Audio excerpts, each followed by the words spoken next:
Wait, my mic's on.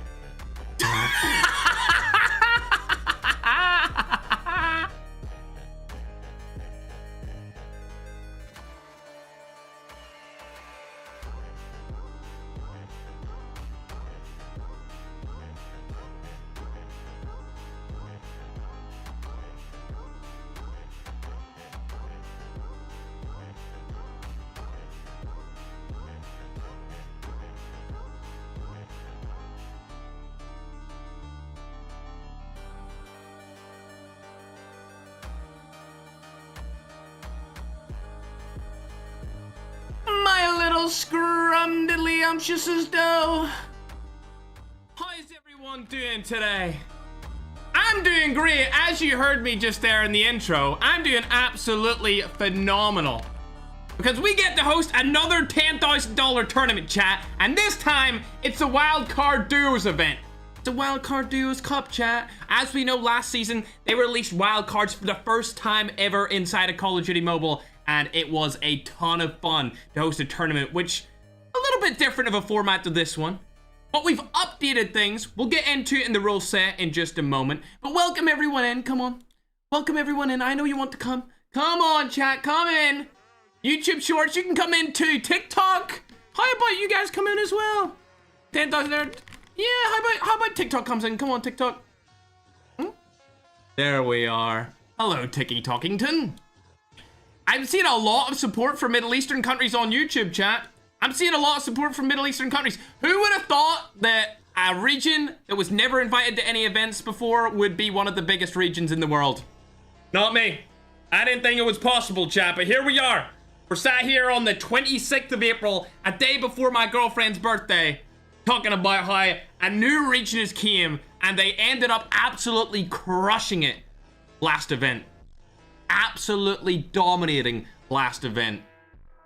We're gonna have to wait and see if Europe, the Americas, Asia have what it takes in order to take them down. Africa, maybe? Maybe Africa's been practicing, ladies and gentlemen. Countries like Nigeria inside of there. Maybe South Africa. I don't know, chat. I don't know. As far as my predictions go, I mean, there's one team that has been hyped up more than anything I've ever seen before in my entire life for a duo. Now, of course, there are great duos in here. But I mean, what is going on with Team 1? Chat. The professional international captain combined with the biggest Filipino COD M creator of all time? Oh my god, chat. I can feel the aura from a mile away, dude. See, when I seen that graphic, chat, I could not believe it. It just took me back. I was like, oh my god, they're doing it. Because before, Ahmad was not meant to play, as he was basically moving. And Holy Father needed a duo. And I was like, there's definitely a way that we could get Holy Father a duo that would be really good. But also that Ahmad would have a reason to play. So it just made sense, chat. It just made sense. The Ahmad Holy Father combination, it fit both of them. As Holy Father was looking for a new duo to play with. And Ahmad, I mean, he knew if he played with Holy Father, it was going to be a big deal. So he's coming back. He wasn't even meant to be here, chat. But he's making an appearance again after moving house, after moving country, basically cross-continent, chat. He moved so far away from where he was currently where he's currently living now compared to where he was previously living. Completely different country, back to his homeland. And now he gets to team up with one of the best players in the entire world, chat. There are, of course, many other teams and duos in this competition. We'll rattle through them. But for now, let's go and look at the rule set, because we just changed them recently. Just changed the rule set recently. It's only a tad bit different to what it was before. The main difference is, of course, the point system for placement. It's slightly different. So, for example, if you place 10th place, instead of getting 2 points, you're only going to get 1 point. 8th to 9th place are going to get 2 points for their placement. 6th and 7th place are going to get 3 points for their placement. 5th place are going to get 4 points for their placement. 4th place are going to get 5 points. 3rd place gets 7. 2nd get 9. And 1st get 12. Before, 1st place was 10 points. Then it went to 7. Then it went to 5, 4, 3. And it went to 2 the whole way down to 10th place.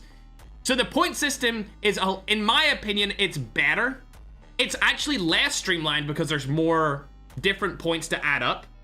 But it will make better sense going forward. It means that people who finished in 10th won't get an extra point the same as people who finish in 6th. I feel like that was the only part of our point system in any of these tournaments that was kind of iffy, and it didn't really make sense why a 6th place team would get the same amount of points as a 10th place team. So we fixed that right up. We changed it around slightly. Of course, 7 games today. Teaming Up is banned, Jackals and Tanks are banned, and Medic class is banned just because people like to sit outside of the zone with Medic for placement points. We don't want that to happen in today's event. We want everyone to go in and fight. Listen, chat, pause the music. Pause the music. I understand. Let me bring back the camera on the main broadcast on YouTube as well. I totally get it. You want to see all the classes inside of the finals. I understand. Also, that brand new Battle Pass skin, we can't use it either. The first one that you get, where it's all like... Yeah, well, we'll leave that out too. They're already informed of that. It's just not in a rule set. Either way, I understand some people want to see Medic. I want to see Medic too. But there's no way that we can put a rule in place where, oh, you can only use Medic outside of the zone for 30 seconds. Or, oh, you can only use Medic here for 10 seconds. If we start to implement rules like that, it's going to become very difficult to keep track of everyone and who's been outside of the zone for what time in order to use that Medic class. And in my opinion, when we're doing something like this, you want to see the best players go up against the best players all the time. You don't want to see... Imagine if there was 5 teams left, Ackman was the last alive on his duo, and instead of going in there and fighting the last remaining teams, he walks outside of the zone, puts a Medic class down, and decides to stay there instead. It's not really fun, right? So instead of that, we took Medic out, and now everyone has to come into the zone, and they have to fight each other. I'm not saying that Ackman would do that because he doesn't use Medic, but it's definitely a big strat inside of Battle Royale, and it's even banned in the pro scene as well. So that's the reason for that. Just for anyone wondering. All right, main broadcast, we're going to bring it back up. I actually have a different transition than that, but I like that transition more, so we kept it up. Obviously, there's 50 duos, 100 players total. All regions were invited. You have people from Middle East, you have people from the Americas, Europe, you have people from Asia, Africa. You guys know me. We love every single region equally. We don't want to discriminate against any region. If you have a region that you want to participate in this, let us know, make a load of noise about it, spam it everywhere under TikToks or anything like that. I would say the next region that we would consider would be like Oceania, but even then, Oceania is kind of mixed with Asia, and that's kind of how we've ran that, is that Oceania goes up and goes into the Asia region, and they're allowed to compete under the Asia banner pretty much. But if there's enough of the Oceania scene to have their own region, we will definitely look into that and see if we can make that happen for sure. Obviously, $10,000 up for grabs today. There's also another $5,000 behind the scene for like creator rewards. So for anyone who's hyped up the event a lot, I decided that since this is our last Battle Royale event for a while, I wanted to give back to all the creators that helped this be such a great year. And we're giving away $5,000 to those creators in this tournament for all of their posts about the event, for their stream about the event, for any clips they post after the event, and they'll be getting $5,000 as well for that. So about $15,000 up for grabs for everyone who is participating in this event and everyone who made the last year of hosting these events so great. It's hard to think back now because we've had such a long, great run here of about, I think it's been about 10 months since we started doing this. But just before we started this, COD Mobile, the players, the pros, the creators, they said there was no events in Battle Royale, and everyone just kind of accepted that there was never going to be any big events in BR because it hadn't happened since 2021 when we won that like World's Battle Royale Invitational. There hadn't been a big BR event. So obviously we went to beg COD Mobile. I swear, I was begging, down on my hands and knees, praying that they were going to give us this event. And luckily they did, and for the last year or so, since we've been partnered back with COD Mobile, they've allowed us to host a bunch of different events for the game. And yeah, as we go into the start of this, I just want to say Thank you for everyone for the support over the year, especially the creators. We could not have done it without all of the creators coming forth and wanting to be a part of it and wanting to stream and wanting to participate in tournaments with $10,000, $25,000, $15,000, all the contenders, cups, champions, challengers, all of the first 3 events that we hosted that actually beat the COD Mainline World Championship last year, all of the regionals that we just finished off there last month, the event that we finished really recently, this one. Without the creators, it wouldn't be able to be done. And of course, without you guys watching it, nobody would care and we wouldn't get any more events. So I just thought I would let you guys know that I'm really thankful for you being here right now, especially at the start of the stream before we even get into a game. It's you people, the diehards that come no matter what to these events that we all really appreciate because that's what keeps them alive. So thank you. Thank you for coming and watching all of these. With that being said, Madman, as soon as you're ready to go, we can get this show on the road. Let's talk about some more duos as we wait for it to start. As you can see, team number 2, we've got Tokyo and Leap Burn. My lovely little Burn, broski. There is a lot. Ooh. Interesting. Serb isn't here for Lotex. Interesting, Lotex. Lotex, if you message Madman and you want to get in a last-minute sub, let us know. We can make that happen. If you want a last-minute sub into your team that we know is completely legit, yeah, definitely, we can do that for you, Lotex, 100%. I don't know where Sir Brewski is at all. Okay, great. We're going to get Lotex a sub. He wants Ray as his teammate. I don't know where Sir Brewski is, chat. I don't know where he went. Maybe he didn't wake up. I'm not sure. That's never happened before in one of these events where a big creator has, like, went MIA. Either way, team number 2 is called Old Dinos. That's going to be Tokyo and Alat. Team number 3, we've got Super Pits. Super Pips?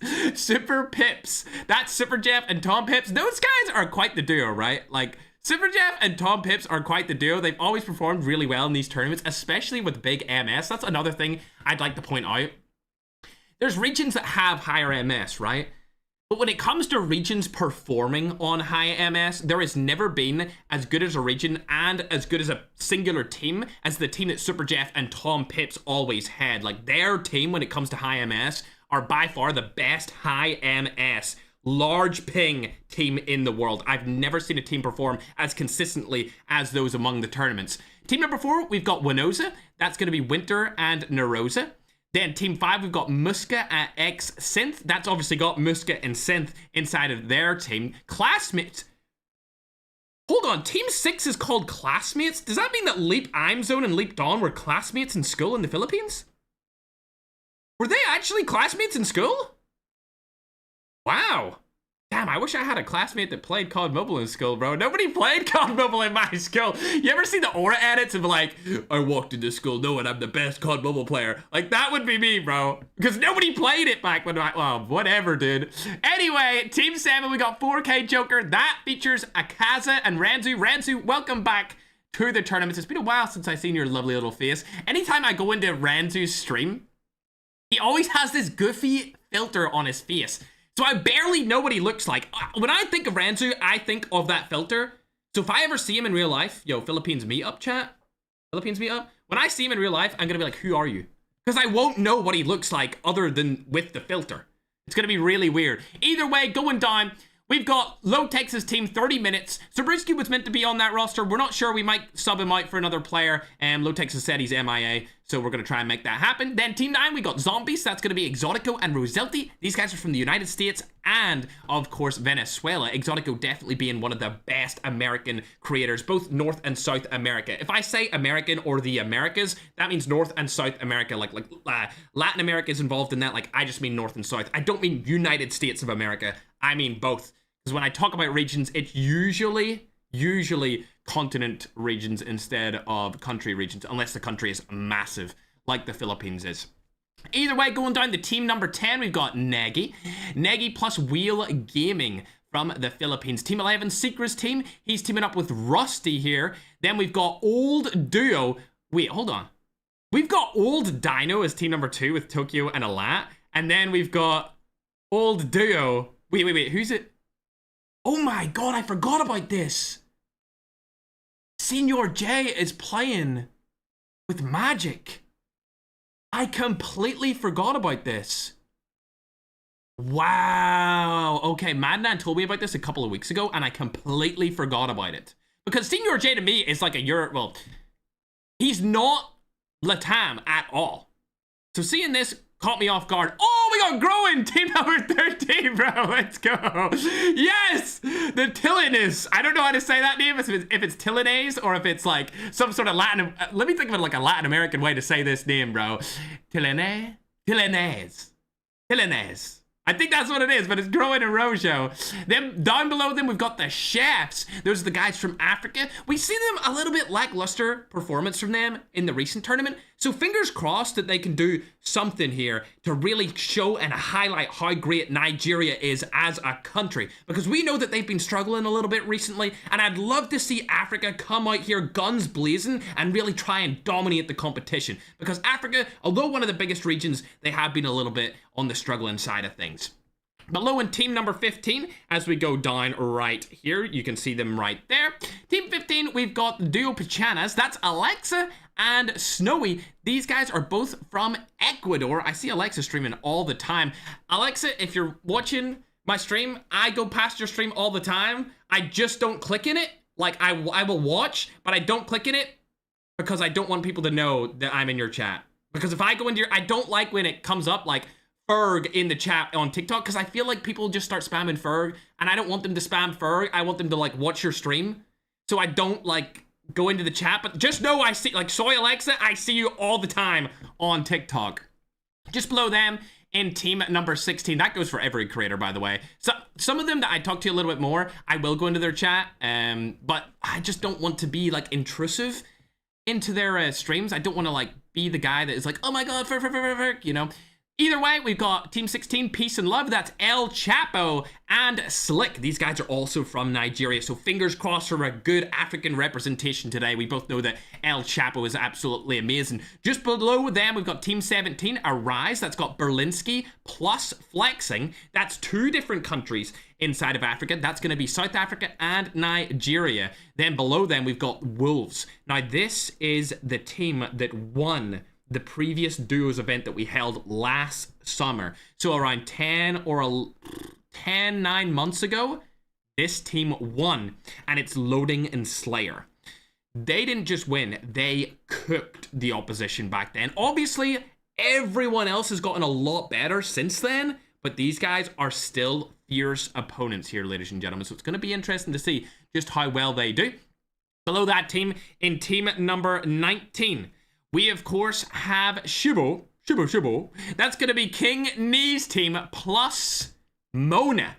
They're from Nigeria as well. Just below that, we've got Hakan Family, Reza Rad Gaming plus Hadi Nairobi. These guys are from the Middle East, chat. And the Middle Eastern region, God, have they came out of nowhere. I really didn't expect much from you guys at all. And you have absolutely cooked my perception of how good a Middle Eastern team and region could be. So good luck to the Hakan family.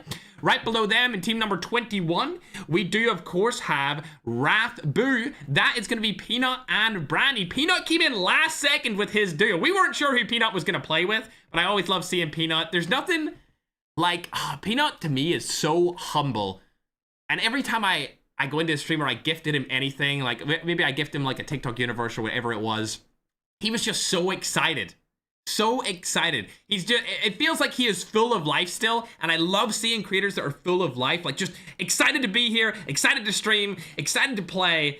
Really, really love Peanut. And shout out to Brandy as well from team number 21. Team 22, we got Patata y Roskid. These players are from Colombia and Venezuela. Another one of those regions that I didn't expect much last year from, and they've really grown into their own. And their entire region it's expanded greatly. They actually didn't perform too bad in any of the events, especially Patata. He's always a really, really good player. So I'm excited to see how they do here as well. Right down below them, we've got team number 23, Ulok. That's going to be Vector and McCoy. Now listen, these guys might not come in the top 10 of the leaderboards, but at least if we're watching them play, it's going to be fun, because we both know that Vector's going to be camping in some sort of tree, going for some sort of viral clip on TikTok over the course of these next 7 games, so it should be interesting to watch nonetheless.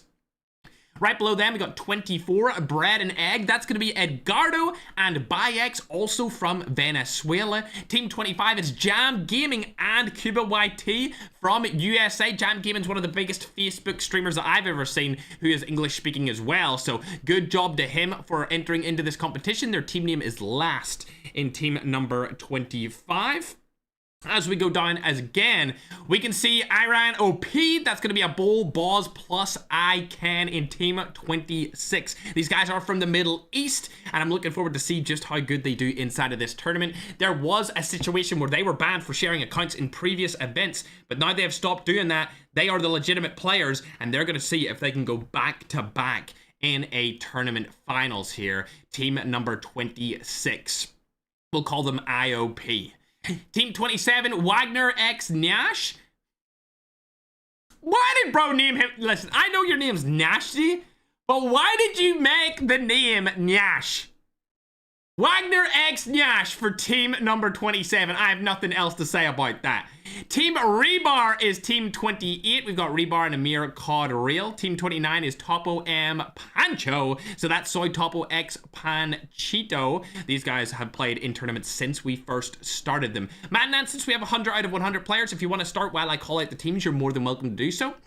Team 30, COD Iran Custom. That's going to be Custom plus WKF inside of team number 30. These guys have been playing for as long as we allowed the Middle East to participate in the event, so fingers crossed you guys perform very well. Absolutely love you guys, especially love seeing you talk about events on Instagram all the time. I am so surprised, like, because of the way the media portrays the Middle East to me. I thought you guys all hated my guts and that we were meant to hate you guys, and now through social media I can see that that is all just BS, and you have been so lovely to us, so lovely to the rest of the COD community. So I'm more than happy to have you guys inside of these events. Really, really proud of how, I guess, lovely you guys have been to deal with over the past couple of weeks and months. Either way, let me put on that audio as we get into the game real quickly here.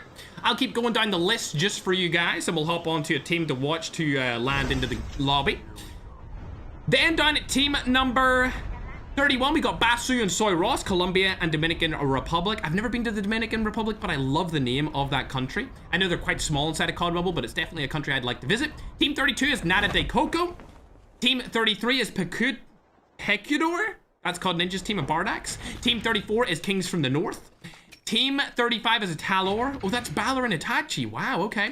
Team 36 is Prime. That's Rotisma and Flacco. Team 37 is Vitality Duo. Team 38 is LSK Amarta. Team 39 is a Pua, or Opua. That is Philip Mello and Prime from Nigeria. Team 40 is EXT, those guys from the Middle East. Team 41 is also from the Middle East, known as Aria. Team 42 is from Germany. That's King Raph and Claude. Cuba America is Team 43.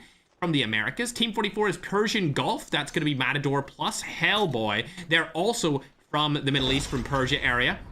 Akides is going to be Team 45. That's Des Gaming plus Akimesh from the Philippines. Amala, Team 46. Oh my god, they're already getting into a fight here. Hold on, let me watch this fight really quick, chat. Is anything going to happen here? We see Nairobi along with Reza Game and Akman and Holy Father in a fight to start off the tournament here. No team has fully been wiped here. Akman sees the player just over behind the dumpster. Shots go down. A defender has been placed and Akman's in a difficult situation here. Oh my god. Please, Holy Father, coming for the back up. Holy Father, the right hand man for Akman, able to make something happen, and the two-piece comes through, ladies and gentlemen. Holy Father and Akman live to survive another day, but their third party may come in here. Can they heal up before the third party is enabled? It looks likely. As you go in, Team 47 is known as Small But Terrible. What a team name. Team 48 is AKA Esports, all from the Middle East. Team 49 latecomers is Kust and Ali. They did come late to the tournament, and we gave them the last couple of spots. Team 50 is IE Esports, going to be Remy and Stiller from the Philippines. A great start here, ladies and gentlemen, for two of the biggest names inside of Battle Royale from two separate regions. Who would have thought a Europe player and an Asian player teaming up inside of this event? Let's go down the list of the players, because Ranzu seems to be in a little bit of a fight here, a little bit of a pickle. But what a way to start off the tournament, chat, as we've seen the biggest team in it able to wipe a little duo. Renzu able to stay alive for now, but his teammate is dead. I'm not even sure who he was fighting here. Oh, that's not good. You don't want to go against any of the Vitality's old team. These are two players from the Vitality roster that absolutely cooked the European and Middle Eastern region. Jachi is trying to rotate around and get a tag. He's able to do so, but it looks like the Ing team is performing very well at the start of this game, chat, and unfortunately, oh dear, Magic and Senior J are eliminated.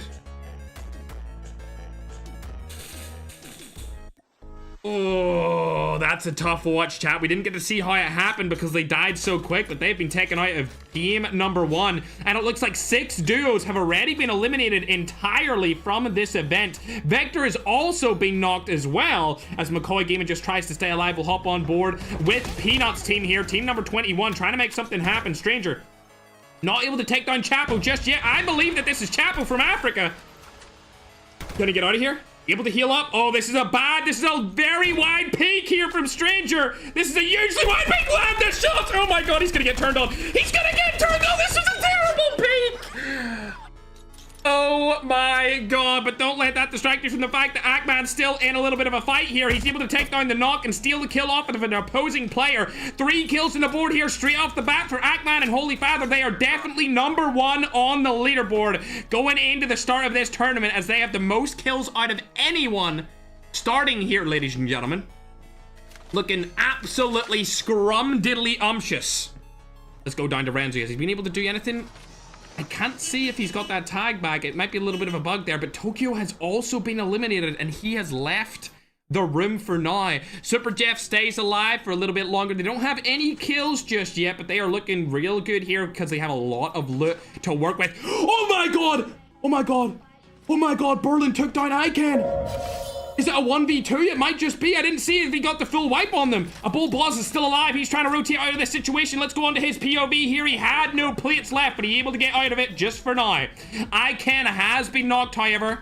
One of the best players in the entirety of the game, not just his Middle Eastern region.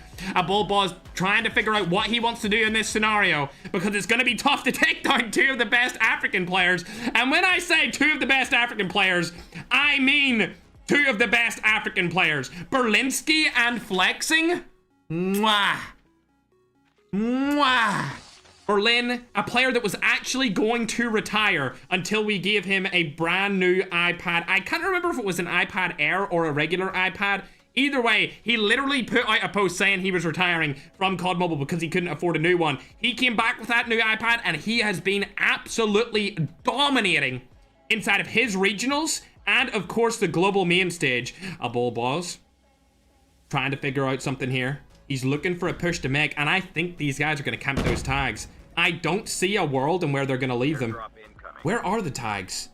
Oh my god. I don't even think a Holy Father snowboard movement play would be able to get these back here, a Bull Boss. This might be chalk for you. And I know they're going to wait your tags out because it's the finals of a $10,000 tournament. Do you know how much $10,000 is? Especially for Berlinski? He could get so many iPad Pros for that amount of money if he places first. He's gonna go for it. The Holy Father snowboard movement's coming in. He's able to get the tag. Can he rotate out in time? He gets caught in the wall. This is gonna be a fight right here, ladies and gentlemen. I don't know what's gonna happen. They're chasing him around the corner. Berlinski spotted him, Flexing spotted him. A Bull Boss is trying his best. He puts down a smoke to going through. Do they have smoke around? They do, but they're not able to land the shots on him. And Bull Boss survives for another day just for now. Goes through into the other apartment here. Can he heal up? Yes, he does. He gets his heals through. Berlinski and Flexing has choked it. And now, the best Middle Eastern team of all time are able to get back their secondary player. And ICANN is going to make his way into the battlefield once again, as Berlinski and Flexing were unable to secure the second kill. And the snowboard movement came in, and they lived to survive another day. Speaking of the Middle East, we can see another team here with Rebars, the team captain, still alive barely. 10 teams have already been eliminated from this duo $10,000 tournament. But Rebars' team is not one of them. Good to see Bardak still alive here as well. They've got 2 kills on the board also. But the main storyline here should go to team number 37, known as the Vitality Duo, the Vitality Brothers. 6 kills on the board here. These guys are from Brazil, and USA. Playing on pretty substantial MS differences because the server usually goes to Europe or the Middle East. These guys are performing very well on that high MS, so good job to them straight off the bat. But don't let that distract you from the fact that Ackman's team, which is Holy Ackman, Holy Father as his duo, have 4 kills. Could this be the highest placing that Holy Father ever gets in a tournament? It's up for grabs, ladies and gentlemen. It's definitely up for grabs here. 4 kills on the board, but we're seeing Akaza get knocked and eliminated here. We might have to hop on board with Low-Tex. He's picked up Razox. This is a player from Team Icons. That's the substitute player. And what a substitute he is. Definitely similar skill level to Zabruski. He's won events in the past that we have hosted that involve the entirety of the Battle Royale scene. He was the player, I believe, that clutched a 1v4 in Blackout to win a game and win his team an entire event just months ago. Going over to team number 18 here, we got Loading and Slayer. Slayer and Loading, 2 of the most winning in terms of earnings from events in the last year. I think Slayer's won something like $30,000 off of me in the last year alone. And now Holy Ackman team, oh my God, broski! I cannot wait to see this, chat. See, once the tournament ends, I can't wait to see the clips that are gonna come and go absolutely bonkers of this duo, dude. 6 kills on the board in the first game, bro. Oh my God, finally! Finally, Holy Father's gonna have an amazing performance inside of a tournament. I've been waiting for this, chat. I've been waiting for this. We'll go down to Super Jeff, a Filipino team that we are used to performing really well. Oh, they've spotted Hellboy. That's one of the best teams from the Middle East here. Hellboy's been spotted. We see Lop. Wanted me to let you guys know that that's actually Matador. He just could not change his name in time for the event, but that is Matador down below Super Jeff right here. And it looks like they could do a little bit of a nice peek here if Super Jeff was able to land. Oh my God! He did it! Oh my God! He landed the SMRS straight to them and it killed them both with 1 SMRS! I was literally just about to call out the fact that they were in perfect position to make that happen, and Super Jeff, with his accuracy, was able to do it, and Matador is eliminated from game number 1. What a play from Super Jeff. Fingers crossed somebody's recording Super Jeff's stream so we can get a clip of that, because oh my God, they did it before I could even call out what would have been the best play so far in the tournament. Phenomenal job there from Super Jeff. Definitely one of the best players in the Philippines and definitely one of the best players in the entire world. Good job getting his teammate back. 2 of them are back inside of this duos event once again. Let's hop over to Low-Tex though. They're not up to much just yet. The team chemistry might not be there for these guys, but we both know these are 2 of the best players from their region and the entire world as well. So fingers crossed they can put the chemistry into work and make something happen here. A Bull Balls has died outside of the zone, unfortunately, but Ken comes back into the action through the revive flight. He should be able to go back and get a Bull Balls out of that situation in just a moment, so we're not too worried about them just yet. We'll hop on over to COD Ninja for now.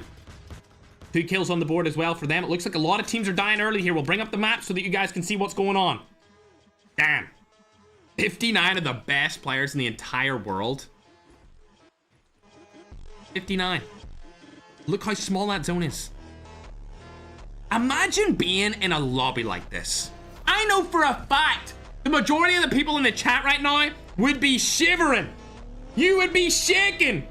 Not only are you going against the best teams from each region, it's the best teams overall of all time in this event.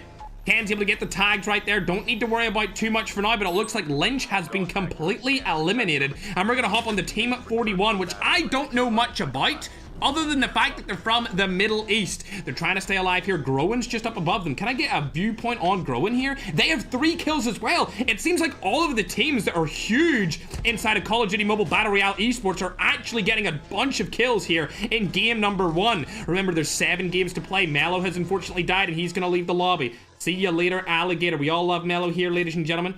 Groen trying to make his way back up inside there. Let's hop on and see what Slick and Chapo are up to. Hope they spotted Zombies player. He's going to rotate right past him. Don't need to really worry about him thus far. Let's pick a spot inside of the zone. Anyone that is anywhere close to launch base is in a really good spot here. And I can see Ackman and Holy Father just outside of the next zone. They know that players are around them. That's going to be, oh dear, that's Stalker's team. That is the best African team inside of the region. Those guys plus Berlinski and his teammate would be the best African team if this was a squads match. What? Idiot! Idiot! What, you think you're Superman, huh? Get, oh hell nah! Oh hell nah! Nah. Hey guys, I can be a part of it. Chip terminal is almost ready. Hey guys, I'm part of the team, right? This is ridiculous, broski. Hey, yo, bro thinks he's the king. He thinks he's the king, chat. Bro, what is going on here, man? Y'all need to get to it, broski. Let's get to it ourselves. Super Jeff has unfortunately been knocked here from the side of Team 41. Ron, the last player alive in this duo. I absolutely love duos events because it feels like the players that are playing with each other are like blood brothers. It's only them and their duo versus the world, which is literally exactly what is happening here. Super Jeff's going to be able to come back in a revive play. It looks like Nagy is able to take down a player with an SMRS. A lot of SMRS usage is going to be going through here. And 7 kills on the board for Slick and Chapel. That's going to be a really good starting performance from them. The team from Nigeria, Africans finally making a statement here on this duo tournament. We haven't seen it before in any of these global tournaments, but fingers crossed we can see some of the best African pro players go really high on the leaderboard for this duo wildcard event. Oh, they spotted another team here. Exotico's taking a lot of damage along with Badussi. This is a Latin American team versus an African team. Another team is over ahead of them as well in a helicopter, and it looks like there's even a fourth one. Oh God. I would not take a fight, any fight right now, if I seen that car going right beside me, chat. I'm just gonna be honest with you. I wouldn't want anything to do with that whatsoever. Super Jeff still alive. 4 kills from Hill, 4 kills from Ackman. It looks like they're trying to hold off Stalker from above. Oh, Pancho, now right around Holy Ackman and Holy Father. Pancho has been spotted here. Surely Ackman sees him. The smoke bombers went down. They don't get info of where Pancho is. They just know that he's running around him. And also, Nerfed Stalker along with Virgo are over on the other side of that straight. You guys need to get this kill. The zone doesn't hit for too much damage here. These guys are surrounded. When they want to rotate into the zone, it's going to be a tough one. Luckily, it doesn't hit for too much yet, so they can wait for these fights to go through and then third party them from the side. Ackman landing a couple shots on the King Knee. That's going to be Shibo. One of the best African teams in the region. Trying to get out of this situation. They're getting third party by Stalker and Virgo, also another African team. Holy Ackman and Father are going to rotate behind Pancho here. Not able to see him in time. He's going to rotate into the zone. Get away scot-free just for now. Smoke bombers are going down along with a bunch of different smokes. Holy Father needs to stay alive here and rotate into the zone. You do not want to take that fight. Itachi and Balor over to the right-hand side. Father using the snowboard to his advantage. This is the perfect spot to stay alive. It's not a perfect spot for kills, though. Pancho has been spotted. Oh my God, he hasn't been spotted. He's inside the crate. Oh my God, he might grief them. Holy Father walks right past him. He knows he's in there. He's going to go for the knee and play. He needs to call that out for Ackman. He doesn't able to land it. No. Holy Father, please tell me you called that out. I can't hear the comms right now, but I'm begging Holy Ackman and Holy Father to be able to know that he's there. It looks like they do. Okay, Pancho has been spotted. The SMRS is going to come down. They're not able to land the shot, so they're going to go for that kill. They're going to opt to play for the positioning instead of the kill. Interesting playstyle here. We're kind of known that that's what Ackman usually does in a situation like this, rotating into the zone as a duo. Let's see where the next zone is. Oh, it's really far away. They're going to have an uphill battle here, ladies and gentlemen. I'm not sure if they're going to be able to do it, as Pancho is over to the left. They got a lot of teams over to the right, and they have an absolute bloodbath of an opposition right in front of them. Pancho still alive just for now. Ackman and Holy Father trying to make it into the zone. This could be the best that we ever see Holy Father place in one of these tournaments. Following around, they have spotted a couple more players, but not able to get any of the kills onto Holiday or onto Medi just yet, but Medi's gonna run right inside. Ackman one pumps him. Now they're in an even a larger uphill battle as Loading and Slayer are right in front of them, along with the duo from Vitality, two of the best teams inside of this competition. Holy Father trying to make a play here with the movement snowboard. He doesn't realize that there's a player inside. Oh my God! Holy Father, get out of there. He gets out for now. Rotating around the back. I'm not sure if they're going to make it into the zone at all, as it looks like there's so many different teams right in front of them. Holy Father gets into the zone, but he's probably going to get picked apart here. Goes into that smoke bomber. That's going to be all she wrote for Holy Father. Ackman stays alive for a little bit longer. I don't know if he's got it. Right here, he bumps the defender down. The one pump doesn't come through, and they're eliminated.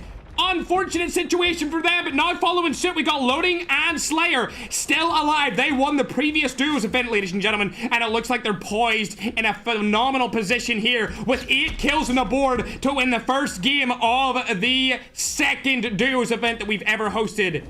Baby Slick and Chapo looking to hold them off. They have 10 kills on the board and the high ground here. Arguably one of the best positions inside of the zone, if not the best position, because they have the high ground along with the zone advantage. Only 9 teams left in this competition for game number 1. A phenomenal job from a lot of the really high tier pro players. Where was that from?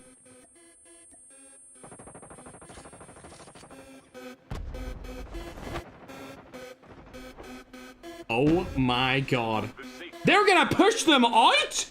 They want the freaking spot off them! Claude and King Raph are in the center of the zone between 4 different teams, and Chapo has to move out of that situation as his teammate has just been eliminated, and now he's rotated into the best duo. He's rotated into the best duo of all time! What are you gonna— you're gonna do nothing! You're gonna do nothing! Muska rotates away, he's gonna go to take Chapo's old spot, but Loading's gonna say enough of that. I need you dead. I need all the kills. 11 kills on the board as Slayer, his duo partner, is coming in. 13 kills as a duo. Ladies and gentlemen, it all comes down to this. Can they make it happen here? Father Ali and Kuster still alive. The best duo from the Latin American regional still up. The knock goes through from Loading. 13 kills on the board. That's going to be a 13th here as Father Ali's the last alive in that duo to make something work. Kill comes through. There's 14 on the board finally. Father Ali's fighting already with King Raph. Shots are going to go down. King Raph's going to stay alive, but Father Ali is going to fall. And this first game, as if history hasn't repeated itself enough, ladies and gentlemen, that is gonna be it for game number 1. 15 kills. First place finish. Loading and Slayer.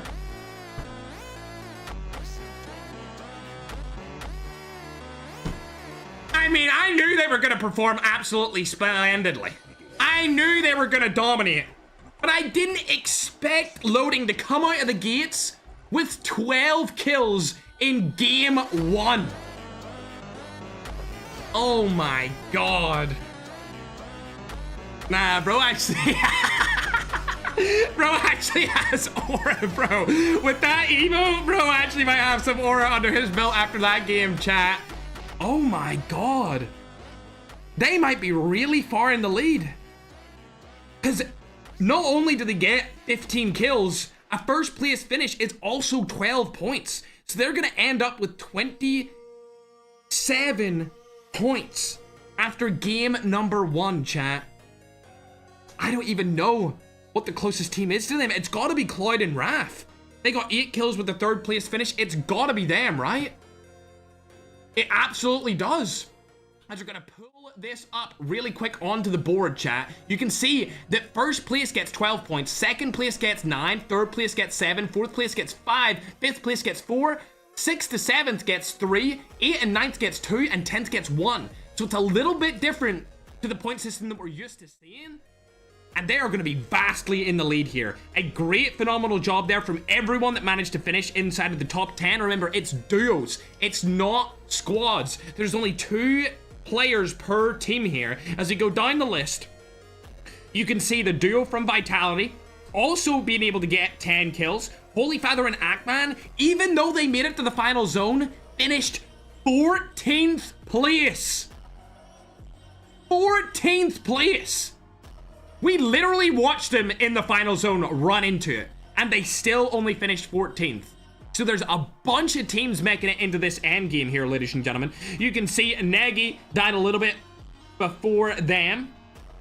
But right now, Loading and Slayer, best placement, highest amount of kills. They are going to be in the lead. I'm going to assume it probably by about 10 to 12 points here, chat. I would say about a 10 to 12 point lead after the first game. Definitely, in terms of the Battle Royale pro scene, they're the favorites to win it all because they've won it before last year in the summers through the 3 biggest tournaments in COD Mobile history. They won one of them as a duo. So I'm looking at them as the ones to win going into this. As we go further down the list, you can see a lot of good performances, but a disappointing performance here from the OP team with only 3 kills in a 23rd place position. I expect a little bit more from those guys from the Middle East. A little bit more, just a little bit. I'm looking to see them conquer this global event. As further and further we go down, you can see a lot of your fan favorite teams, Akaza and Ranzu. Those guys are so good. I want to see them perform a little bit better as well. And of course, I would say after the first game, the most disappointing performance is Senior J and Magic. We seen them die in the kill feed. We didn't get to see how that ended up happening. But man, when I seen them die like that, I thought the Latin American Kings have fallen. They need to come back in game 2 and make something happen. They cannot disappoint their entire region. I want to see them minimum top 5. Minimum. If it's not a top 5 performance with Senior J and Magic in the same team, it's a disappointment. So they need to step it up. Other teams that need to step it up, of course, Tokyo and Burnleap. You all need to step it up. 0 kills, 43rd place. Come on, guys. We all know you're amazing at the game. So prove it to the people that don't know you that you're amazing at the game. Alright? Prove it to them. Going further up.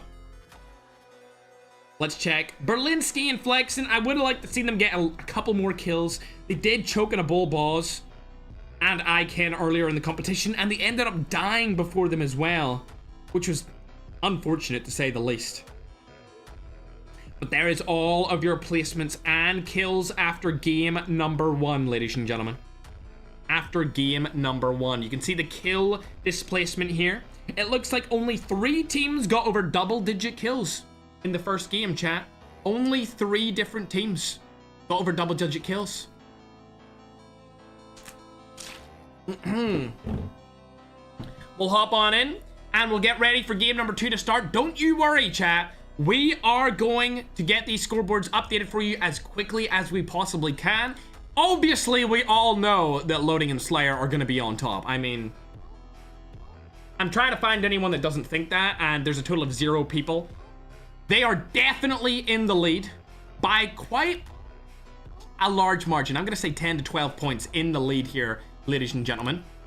Of course, no stream sniping is allowed in our events anymore. We say that you're not allowed to stream snipe other people. To be honest, when you're playing in a global final like this, stream sniping's not even a priority because there's so much money on the line that for you to target one particular team would be stupid as you're trying to win the money. Chat, I'm gonna go ahead and welcome predictions of where you think your favorite teams are gonna place. So what I want you to do in the chat right now is say the number of where you think they're gonna place and the team name. Your favorite team. Where do you think your favorite team are gonna place? And then their team and name, ladies and gentlemen. Team number in terms of where they will place overall in the event. 1st, 2nd, 3rd, 4th, 5th, 6th, 7th, 8th, 9th, 10th, 11th, 12th, 13th, 14th, 15th. So on. And then the team name, chat. Okay, we got Atalor. King Gray thinks that Atalor is going to finish in 3rd place. That's Itachi and Balor on that team, chat. Itachi and Balor. Ferg Digo, number 1, says Namish. Ooh, Ackman and Holy Father, 1st place. Welcome to Battle Royale. That would be a crazy performance. If they finished 1st place, that would be unbelievable. Definitely unbelievable. Team 26th. That's going to be Team OP. And you think they're going to finish at least 4th place. A 4th place prediction here for Holy Father and Ackman from Julius on YouTube. TikTok is saying Chapo 2nd place, another Chapo at 5th place. So a lot of people are thinking that Chapo is going to finish in that top 5. A lot of you guys want them to finish in the top 5 for sure. Either way, we're going to go ahead and update the scoreboards for you in just a moment as we get into game number 2 here, ladies and gentlemen. Let me update it over on the official broadcast on YouTube. Keep in mind, we're streaming on YouTube short form and, of course, on YouTube long form. So you can watch it in horizontal or in vertical. Either or, chat, is perfectly fine. Now we're going to go ahead and update it over on TikTok so that you can see exactly where people placed after the first game in terms of total points. Wolves are number 1. Like I guessed, about a 12-point lead over number 2. Number 2 is going to be King, Wrath, and Claude. Number 3 is actually Zombies. That's a phenomenal job there by Zombies. Good stuff for them. Team at 4th place is Peace and Love. Then 5th place is Vitality's duo from Latin America. Just below them, we can see all of the teams that are not going to be getting any money if they place the same way that they placed.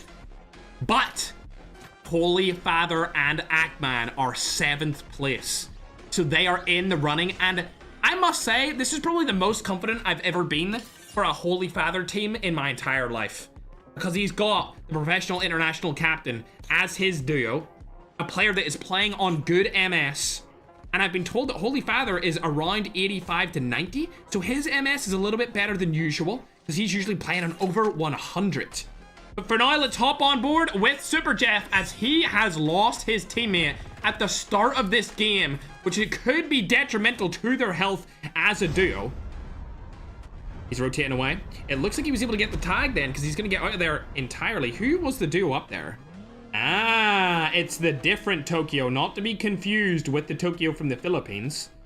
It is the other Tokyo from the European Middle Eastern region, I believe. We'll hop on over to Synth. What are you up to, Synth? He's hiding. Oh, he spotted Groen and Rojo. They're over outside of the tunnel.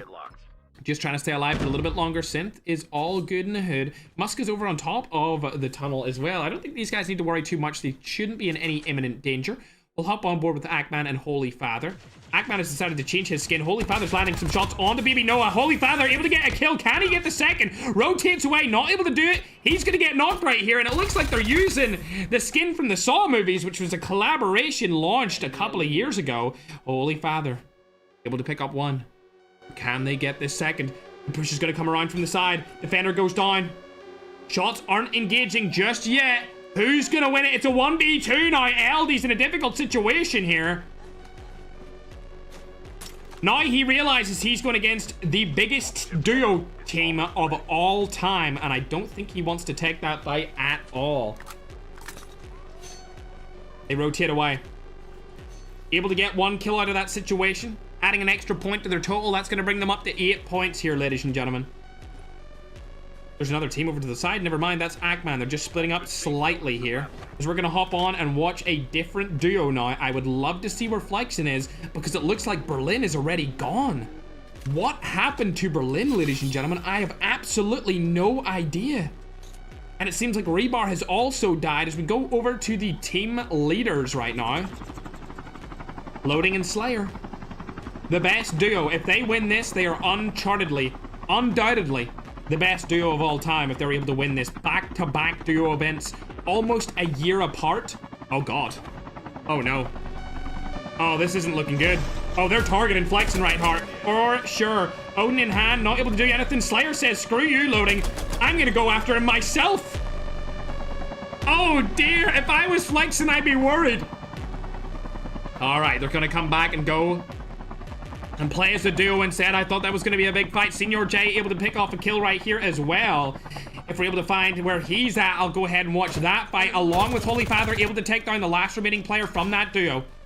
Senior J in a little bit of an interaction here, though, ladies and gentlemen.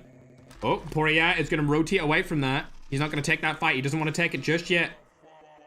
Rotates over, actually, alongside Magic. What's happened, Magic? Oh, no. Magic, what are you doing? Senior J needs your help, buddy, as a third party's coming in. This isn't good. Sitting over by Overgrown. They're in a difficult situation here, but it looks like 4K Tokyo is able to take down one player over on the desk gaming. They got 2 kills on the board here to start off game number 2. Finally getting some points on the board, but it looks like a third party might come in here. It is. It's going to be the best team from the Africa region that is currently performing very well. It's Chapo and Slick. Shots go down. Did Tokyo get knocked? He did. Oh, dear. Oh, don't do him dirty. Oh.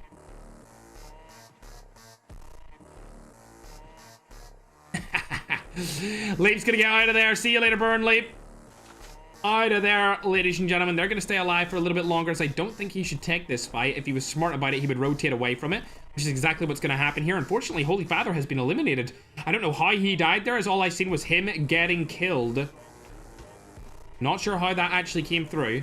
I don't see any players around him either.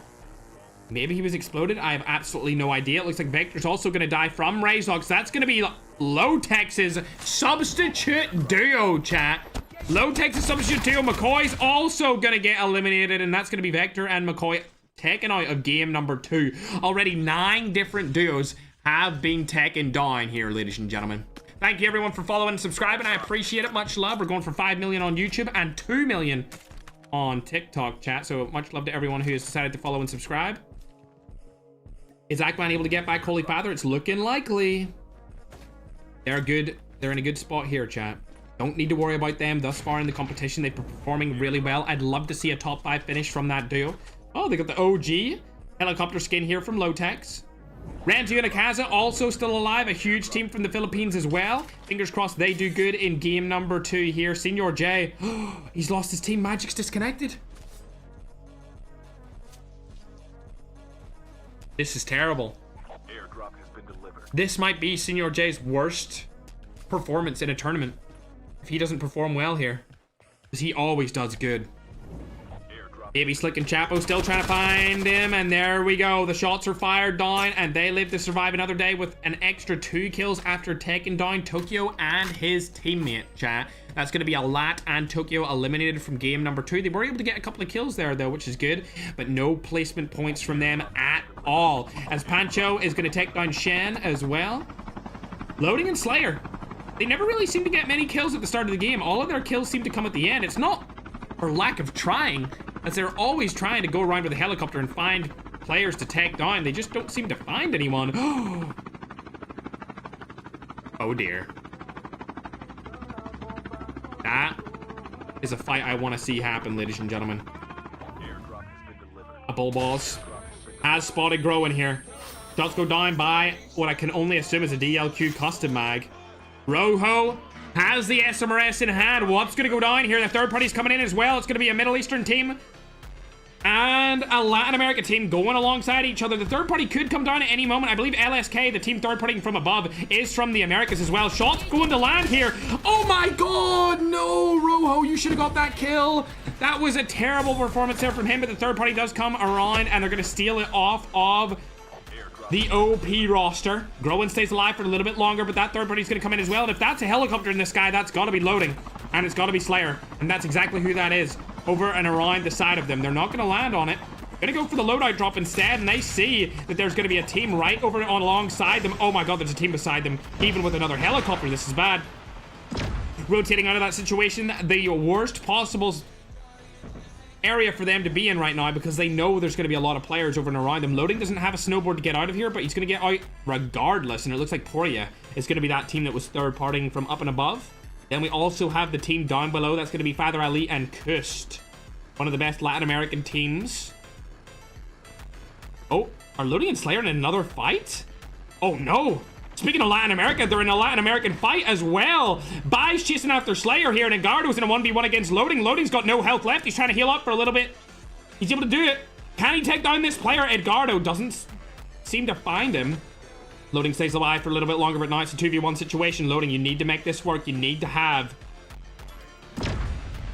a phenomenal performance here. Hits the smokes down, able to stay alive for a little bit longer. He's going to rotate over to Slayer. They're not trying to take this fight and die early here. Able to get through it, retreat, and live to fight another day.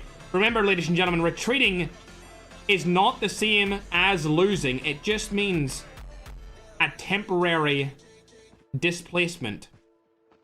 They're going to be able to heal up here. Get all of their The safe zone loot back in action. Both players still alive. Lackluster in terms of kills. But we have said before, they always get their kills towards the end of the game. They never take those early game fights. And we've seen them disengage from the fight right there and opt not to take it as they were slightly split up. So good performance from them. I wonder who made that call. It was probably Slayer, as Loading doesn't really talk, but it looks like Rowan has been eliminated. And now Rojo barely comes back through the revive flight. That OP team from the Middle East is looking OP here as a Bull Boss is able to take down 3 players. Shots go down. It's going to be a custom DLQ in hand along with the custom AK-117. Super Jeff able to take down a player as well. Over onto Ross Kid.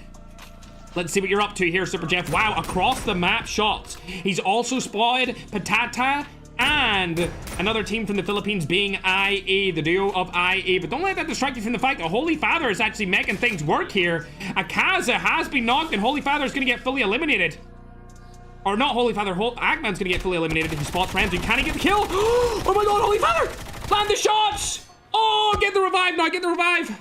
He's going to get it. The third party comes in. Holy Father stays alive. He's able to clutch it for Ackman. Holy Father, the carry in this game, almost got a 4th kill there, but instead he plays for the revive, gets his teammate back into the action. 3 kills on the board. Ackman's going to come back here for now if he's allowed to stay alive for that long. Don't go there. Don't go into Black Market, Holy Father. The best duo in the world is in. Holy Father, please, for the love of God, please. Oh my god, this is a bad play. He has no idea that they're there. Holy Father has absolutely no idea he is running above the best duo in the game right now. Just stay alive for a little bit longer. Is he going to get out of here? I think he might. They're not going to chase him down just for now, and it looks like that team from Latin America is still chasing him. Slayer and Loading are just staying alive. They're looking at the board. If you don't know this already, you go down in here. Slayer and Loading are just looking at this board. Like many pro players before them who win a bunch of money, you need to focus on points, not just kills, and that's exactly what they're focused on. They're going to get this helicopter. Nobody stole it from them, I don't believe. Yep, they're able to get it right here. Staying outside of the zone as it doesn't do a lot of damage. It's all about IQ. Many players in Call of Duty Mobile are all good at clipping, but when it comes to tournaments, it's about game knowledge, it's about mechanics, and it's about not panicking under severe pressure. They didn't panic. They didn't take those fights. They knew that their strategy is all about staying alive for as long as possible. Staying alive right now is exactly what Holy Father's trying to do here, ladies and gentlemen, as Ackman has been brought back into the fight. He's going to be really far outside of that zone, though, as he's trying to rotate in and find his way to the Padre. Able to use the motorbike for a little bit longer here. He could use the zipline, or he could just go into the zone and go straight into the water. I think he's going to go straight into the water or across the bridge. It has to be across. Oh my god.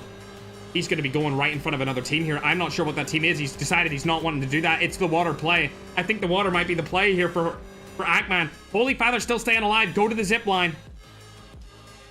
I don't see anyone around them.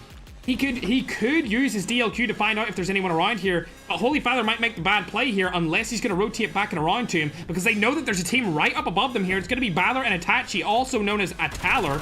Shots go down. Holy Father able to land a couple of them. Might be able to get the attention off of Ackman, but a third party's going to come in here from behind. He's 1 HP. Literally 1 HP. You're going to get pushed by one of the best duos in the entire game. This duo is second in the leaderboards. You need to stay alive. Okay, this is good for Holy Father. He's using his snowboard to get out of this situation. Ataler's team are going to rotate over onto the side, and now Holy Father can call out that Ackman is cleared to rotate in over here. The only question is, will he rotate over here? This is going to be a tough situation for them, because Holy Father's going to rotate the other way, and they're actually going to still stay outside of the zone. I think Holy Father's going to hop inside of that bike, but as you can see from the next zone, it's going to be really far away. They're going to have to use one of, if not two of these bridges here. They're going to opt for the bridge that's right beside them. Never mind. They're going to rotate the whole way back. They still could use that zipline. But keep in mind, they know that the zipline team is on the other side of that, and that's going to be Claude. So if Ackman's smart here, he's not going to use the zipline, and he's going to go for the other bridge. That's exactly what they're doing.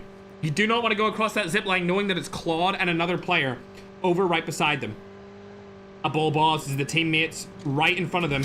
FHJ comes down, not able to land it, but he does land a bunch of shots with that AK-117. Superb play here from Holy Father. He hopped off. Oh my god, they're actually gonna fight this team from the Middle East, chat. I don't know if this is the play, ladies and gentlemen, but it's gonna be happening here. They're going for the aggressive push. Father dies outside of the zone. This is gonna come back to bite them. Defender's in, and there it is.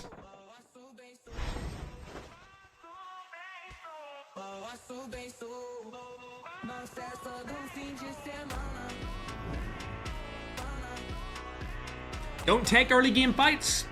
I've said it before we started hosting our first event, and I say it here now. You never take early game fights unless you have to, and they did not have to take that fight. As you can see, Loading and Slayer staying alive here. They don't want to take any of these early game fights. That's why they won the duo tournament in the first place. You stay alive for as long as possible, pick apart players through third parties, and win it that way. As we can see, Hina is still alive inside of this game number 2. Shots going down from the SMRS. It's going to be Nasty up on top with Wagner. We've also got a Latin American duo in here. It's going to be growing. One of my favorite players of all time. He has one of the most viral clips from any of our events of him killing Lotex in a 1v1 on Isolated. Let's go and check through the map, see where everyone's at. We can see Ross Kid and Patata up here. They've got the ultimate high ground, but they're not even close to the next zone. Down below, we've got IE from the Philippines. As we go over and across, we can see a Middle Eastern team. It's going to be Iran, Custom, and Mohammed trying to stay alive for a little bit longer. Matador and Hellboy also still up. Soy, Chopo, and Pancho over on the other side of the zone. A lot of teams around. Claude as well. Claude should be able to get a free kill here.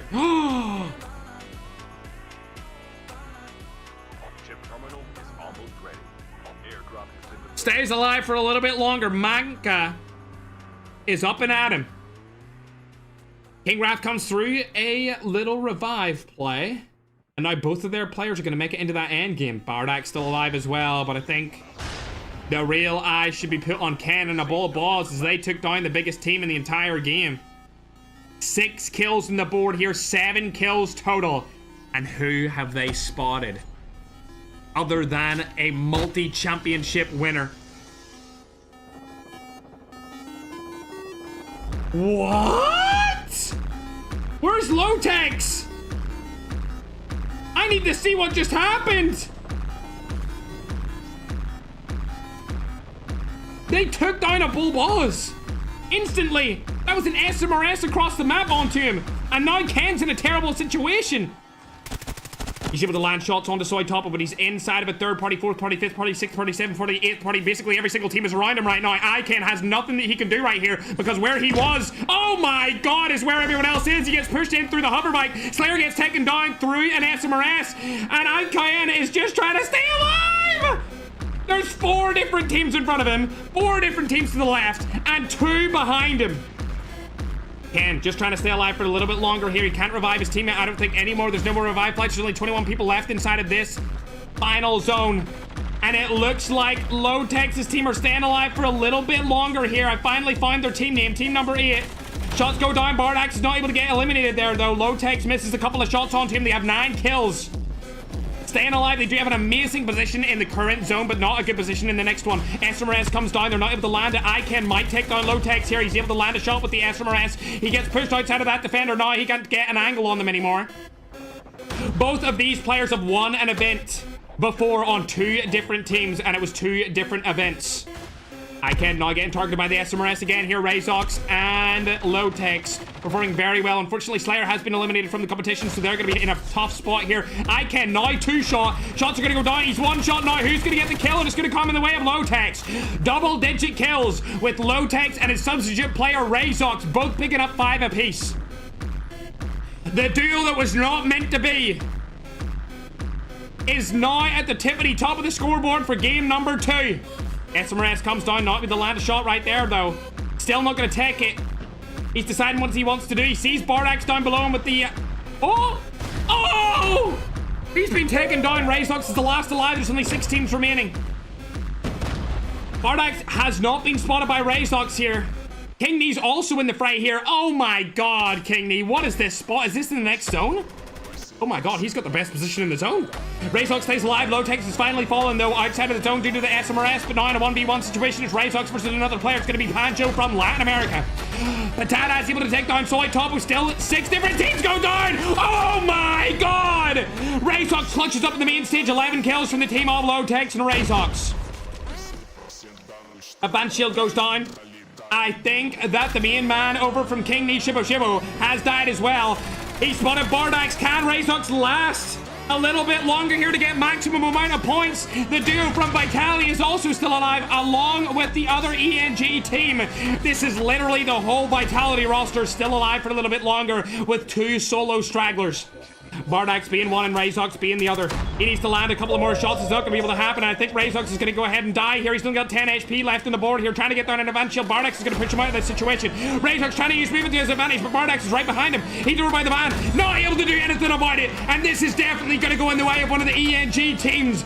But which ENG team is going to win it? It's Endgame Vitality left alive. The shots are coming in from all around the side. And it looks like Bardax is in a 1v1 situation with Smoke Bomber in his hand. Oh my god! Who would have thought, when that lobby came down to it, that Bardax was gonna clutch up against the 2 Endgame Vitality rosters, ladies and gentlemen? Bring up the scoreboard. Bring it up. Bring it up. I want to see it. I want to see it. How the hell did Bardax pull that off?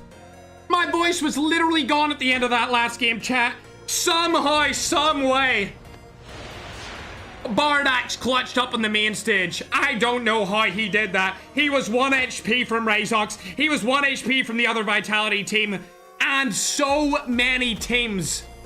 I am looking forward to seeing that clip go on to TikTok later today and figure out how in God's name he clutched that up. 9 kills on the board for the team. First place finish is going to get them 21 points for game number 2, ladies and gentlemen. A 21-point position. That's going to boost them right up that leaderboards. A phenomenal job from them. And as you look further down the leaderboard,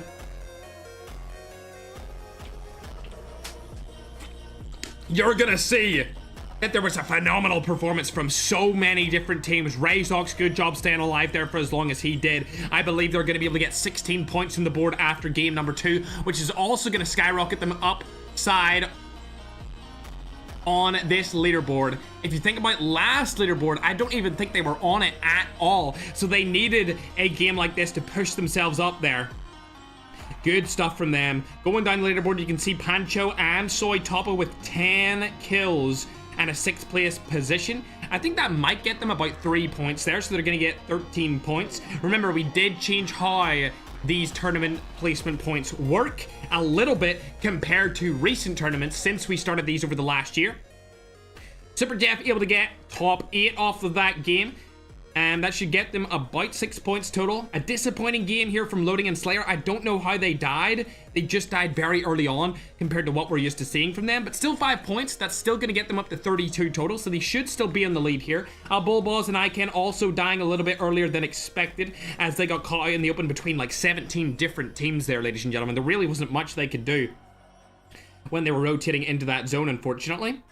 We'll go further down the list. As you can see, your favorite teams from all across the world. We're talking Middle East, we're talking Europe, we're talking North and South America, we're talking Asia, we're talking Africa, chat. Every single one of the biggest regions in the world inside of this competition as we go further down the list. Who had a disappointing performance though, chat? What was the team that performed lackluster? I mean, right down at the bottom there. Zone and Dawn, 50th place, 0 kills. Rebar and COD Real. Not looking good, bruv. As we go further up, disappointing performances all around here. Unfortunately, Tokyo died early with 2 kills. Nagi also dying very early. Even the African brothers of Chapo and Slick from Nigeria dying in 36th place. They got 3 kills though, so I don't think they'll be too far down the leaderboard, but still not that good. As we go further up, Holy Father and Ackman died way too early here. That's only going to give them 10 total points. They might still be in the leaderboard at 10th place, but it's yet to be seen. Falling further up the leaderboard, you can see where all of your favorite teams are. If you want a reminder, ladies and gentlemen, I'm going to put it up on the main broadcast on YouTube of the Duos wildcard rule set. All the maps are going to be on Isolated today. There's going to be 7 games. Teaming up is, of course, banned. Jackals and tanks are banned. Medic class is also banned, along with any of those glitch skins that seemingly have happened since the new Battle Pass was released. Those are all taken out of this tournament. There's 50 creators, 100 total players. All regions were welcome inside of this tournament as usual. We don't discriminate against any region or ethnicity. I want all of you guys to be able to participate in COD Mobile tournaments, and you are more than welcome to do so in any FERG tournament. Point system is as follows. 12 points for first place, 9 points for second, 7 points for third. Fourth place is 5 points, fifth place is 4 points, sixth and seventh get 3 points, 8th and 9th gets 2 points, and 10th gets 1 point for their performance. Excuse me. First place gets $5,000. Second place gets $2,000. Third place gets $1,500. And fourth place, of course, gets $1,000, along with fifth place getting $500. I'm also giving up about $5,000 or so to creators to thank them for such a great year of hosting Battle Royale tournaments, chat. And they're eligible to win that through watch partying or competing and live streaming the event. Also putting out announcements around the event, whether it's their participation, clips that they get, or of course just live streaming and doing stuff after. So they're able to win that money, but I don't know if we'll publish that publicly. But yeah, there's another 5,000 up for grabs here for those bigger style creators. There is going to be 5 more games, ladies and gentlemen, and we are getting the point totals added up for you. We are not sure what server that game was, but apparently Madnan told me that everyone had high MS. So at least they were all on the same MS, you know what I'm saying, chat? Nobody can complain about it that time. But again, thanks everyone to subscribing and who is following, as we're trying to hit 5 million on YouTube and of course 2 million on TikTok. We're very close to 2 million on TikTok. We're about 100,000 away, so I appreciate all of you guys over there hitting that follow button. Much love to the gamers, of course. Getting into game number 3 now, ladies and gentlemen. Madnan, could you send my girlfriend a message and ask her to leave water outside of my my room? I hate to be that guy, but my voice definitely needs it more than just one can of water. All right, getting into game number 3 here, ladies and gentlemen. The scores are being tallied up right now, and it is very close. After a disappointing performance from Slayer and Loading, the gap has shortened. It is far narrower than what it was after game number 1. And it looks like Ackman and Holy Father are landing a little bit differently here. They're going to be going over to Harbor. Oh, they're going for the play, yep. This is what they needed to do. They're just trying to stay alive. They're going to rotate really far away from this revive flight, chat. Yup. Trying to stay alive for as long as possible. Let's hop on board with Lotex, though. He's landed inside a New Vision City, and a fight comes down straight away. Oh my god, the Ferg skin. TSG Zone Leap able to take him down instantly with the Ferg skin. We love to see it. I'm sorry, Lotex, but when a Ferg skin's popping off, I'm nothing but happy about it. Absolutely nothing but happy. Let's see what's going on up there, actually. Oh, yeah, it's going to be Zone and Dawn staying alive here. 1 kill on the board for now, and it's going to be Zones using the Ferg skin. Yes! Bring back more Ferg skins, chat, as it looks like Ken has also gotten a kill onto Remy. Razux has been spotted here. I don't think that Dawn knows exactly where he is. Oh, he spotted him as well. Razok's rotating out of this situation entirely. It looks like they're going to try and go from behind him here. Not sure if that's going to work to his advantage or if he's just going to rotate out of the situation. It looks like they're not going to go after him at all anymore. So we'll hop on board with Ackman and Holy Father.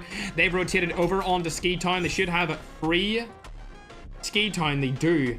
Nobody is anywhere close to them. They also are not in the next zone, however. But the first zone doesn't do too much damage, so they can stay out of it for now. They don't need to worry about much. Ranzu and Akaza staying alive as well. They actually landed beside Ackman and Holy Father, but Ackman and Holy Father used the helicopter to get out of that situation entirely. Magic and Senior J still alive for now. But we'll have to see just how long they can stay up for, if they've been having quite a disappointing performance so far, with Magic disconnecting from game number 2. They've spotted Matador and Hellboy over to the right-hand side here, a little bit more southwesternly bound. I don't know if they see that team right in front of them, chat. I'm not sure if they've seen them. They're not going to go for them, however. We'll hop on board with Nagy as he's actually in a fight. Able to get one of the knocks here. He doesn't see the secondary player. Who is it? Oh, a third party also coming down. It's going to be Middle East and Africa fighting with Philippines rotating away.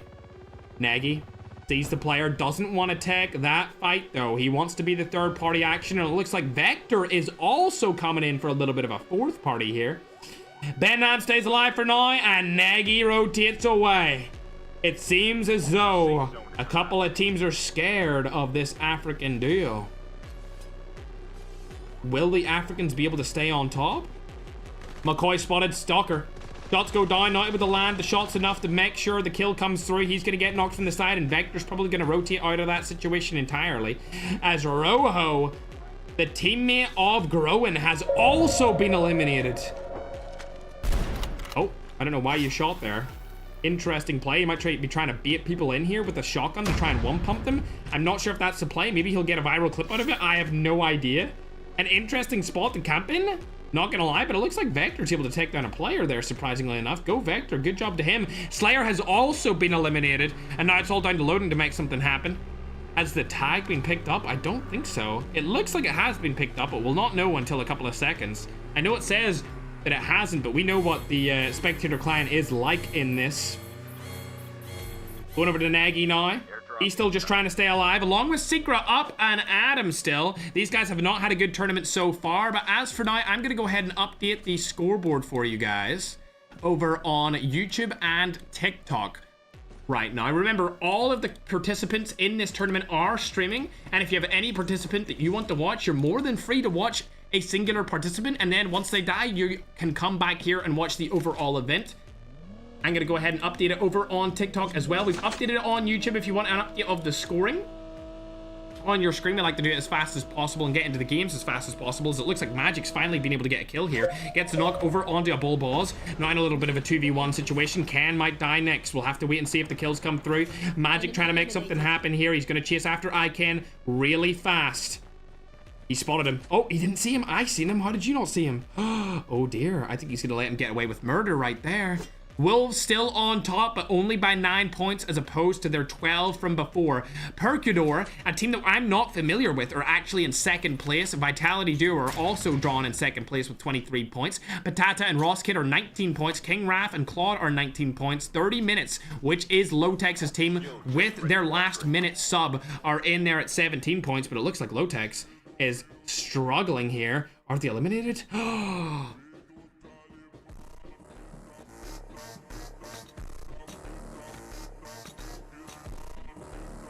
They're gone. They're not going to be 6th place after this game, ladies and gentlemen. I'll tell you that much. They die early. Peace and Love still sitting at 16 points. Topo and Pancho are now up at 8th place. Zombies at 9th and Shibo at 10th. Ladies and gentlemen, dare I say it, that the Latin American region right now on the tournament is the most dominant? Loading falls, ladies and gentlemen. Loading has also been taken down. I don't even know if Slayer is alive right now, and I think they've been eliminated in their entirety. They are gone. I don't see them at all. That's not good for them. Let's make sure we get that check in. Yep, I don't see them. I think they're gone. That's really gonna shift up these leaderboards, chat. If Loading and Slayer have been eliminated from the competition and all of these teams are still alive, Madnan, thanks for sending me the team list again. That's gonna be absolutely terrible. Team 33 is Percudor, by the way. That's gonna be COD, Ninja, and Bardax. Magic and Senior J still alive for now.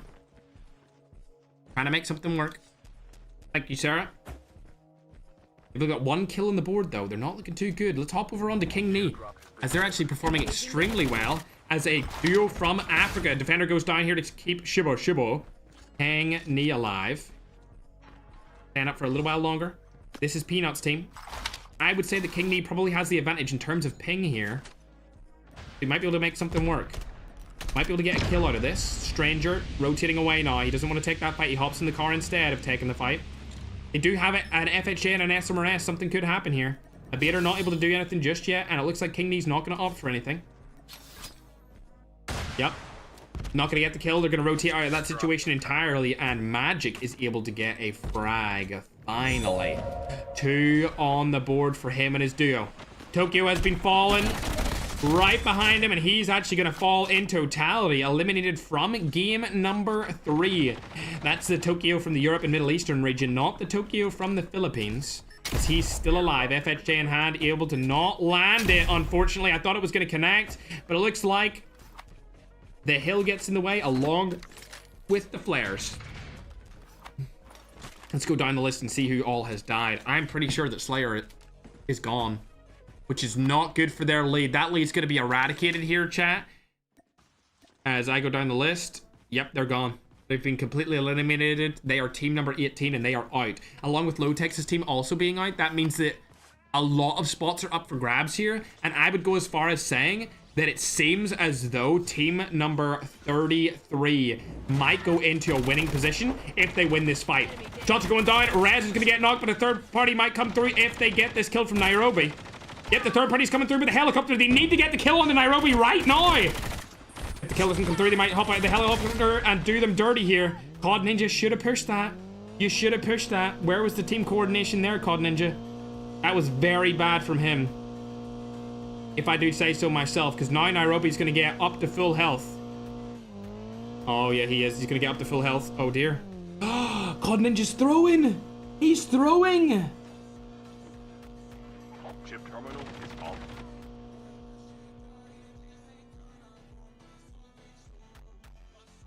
What was that play? That might be the worst play I've seen from him ever. He should have pushed with his teammate to get that kill, and instead he just went back into a car. Why are you going into a car, bro? You got a team to wipe. A wipe, speaking of it, comes through over onto Ackman and Holy Father's team right there. Able to take down a team from the Middle East instantly here. 3 frags on board for them. Love to see it. They've been looking phenomenal today so far. Had a little bit of a lackluster game 2, but their game 1 was very, very good. They're just outside of the top 10 right now, but the third party's coming in. It's going to be the Vitality duo. Oh my god, Knock's coming in. But unfortunately, Ackman is also going to get knocked. They need to stay alive. Hopefully, Bolivia rotates out of this situation entirely, because the third party might come in here. The third party might actually steal your kills as well. Oh no, the third party's going to steal his kill. Damn. Oh no, Holy Father doesn't get the kill, and he loses Ackman in the process. Not a good spot for him to be in. He should have confirmed the kill and then rotated back and just got the tag instead. Not a good stuff from them. Fortunately, he does get Holy Ackman back. But he doesn't get that kill onto his knock, which he definitely did deserve. Another Philippines team is going to take it from him. Uh-oh. Oh, they're going to die. This is it. Yep. This is it. Holy Father's going to die here unless he has a smoke bomber, which he doesn't. He has misdirection. Oh, he has the snowboard. He has the snowboard from Ski Town. Holy Father living to survive another day here. Just a little bit longer would be great. Gets over through the wall. Goes past the other Filipino team and is staying alive just for now. At 208 health on the board. He is getting targeted by other teams here now, though. Luckily stays alive, and he's going to live to survive that another day, like I said. Thankfully. Mushka might fight Edgardo and Bai here. The shots are definitely going to go down, as that's where the loadout drop is, and they've spotted that somebody has taken it. I has spotted them both. Oh, narrowly gets away from an SMRS double up. Neither of the team from Mishka's roster are able to take them down here with an SMRS, even land it on them. They're going to stay alive just for a little bit longer. Oh, Matador has been spotted here on my POV, but I think Mushka's going to die from behind here to Matador. If we see him rotate up, yep, he's been spotted. Oh, they're going to go for his teammate instead of go for Mushka. Synth has been knocked with the DLQ. It comes through, and now Matador chasing after Synth and his teammate. Oh dear, this could wreak trouble for my main man Mushka. Staying up for a little while longer. Mushka knows they're up there. Shot goes down. Mushka lands it. Hellboy's been knocked now in a 1v1 situation. Mushka can definitely clutch this up. Barely misses with the second SMRS. Can he get that full kill onto Hellboy? I would be wanting it. Shot comes through. Full kill is in. Matador's trading him here right now with the SMRS. I would say the Matador has the worst spot, though, because an SMRS can hit the wall behind him and get him killed, which is exactly what's going to be happening here. Third party comes through. Matador in a terrible situation here. Shot as well with the SMRS. He's in between 2 different Filipino teams, trying to use the zipline to his advantage. Decides to go down and use the zipline wingsuit combo, and I think he's going to get away for just now. Yes, he is. Staying alive for now. That was an amazing play from Matador. Let's hop back on board the Holy Father and Ackman. It looks like Chapo and Slick are up and above them. They're not going to go and take a fight here, though. Magic, 4 kills on the board. Where are they at? They're going up on top of the hill here. Doesn't seem like anyone's around them just yet, but I can see King Nee in a difficult situation there. He's going to fall, unfortunately. We'll hop on over to Berlinski as he spotted a couple of players in front of him. Flexing's already dead. A disappointing performance from this team so far in the competition. Hoverbike is in action.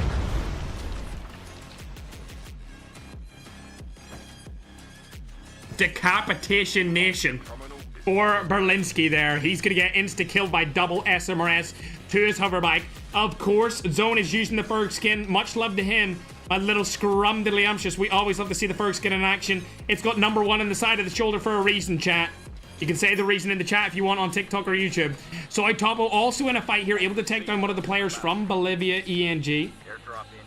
Oh, this is another Filipino team. I don't think they're going to take this fight, so we'll hop on board with Nagy as he's definitely taking a fight outside of the football field. So Topo has been spotted here over by the defender shield. Can he land some shots onto him? Not able to do so. He's just trying to stay alive here as Will is inside of the football field. Oh, lots of players in and around this area. Wow, 3 different teams.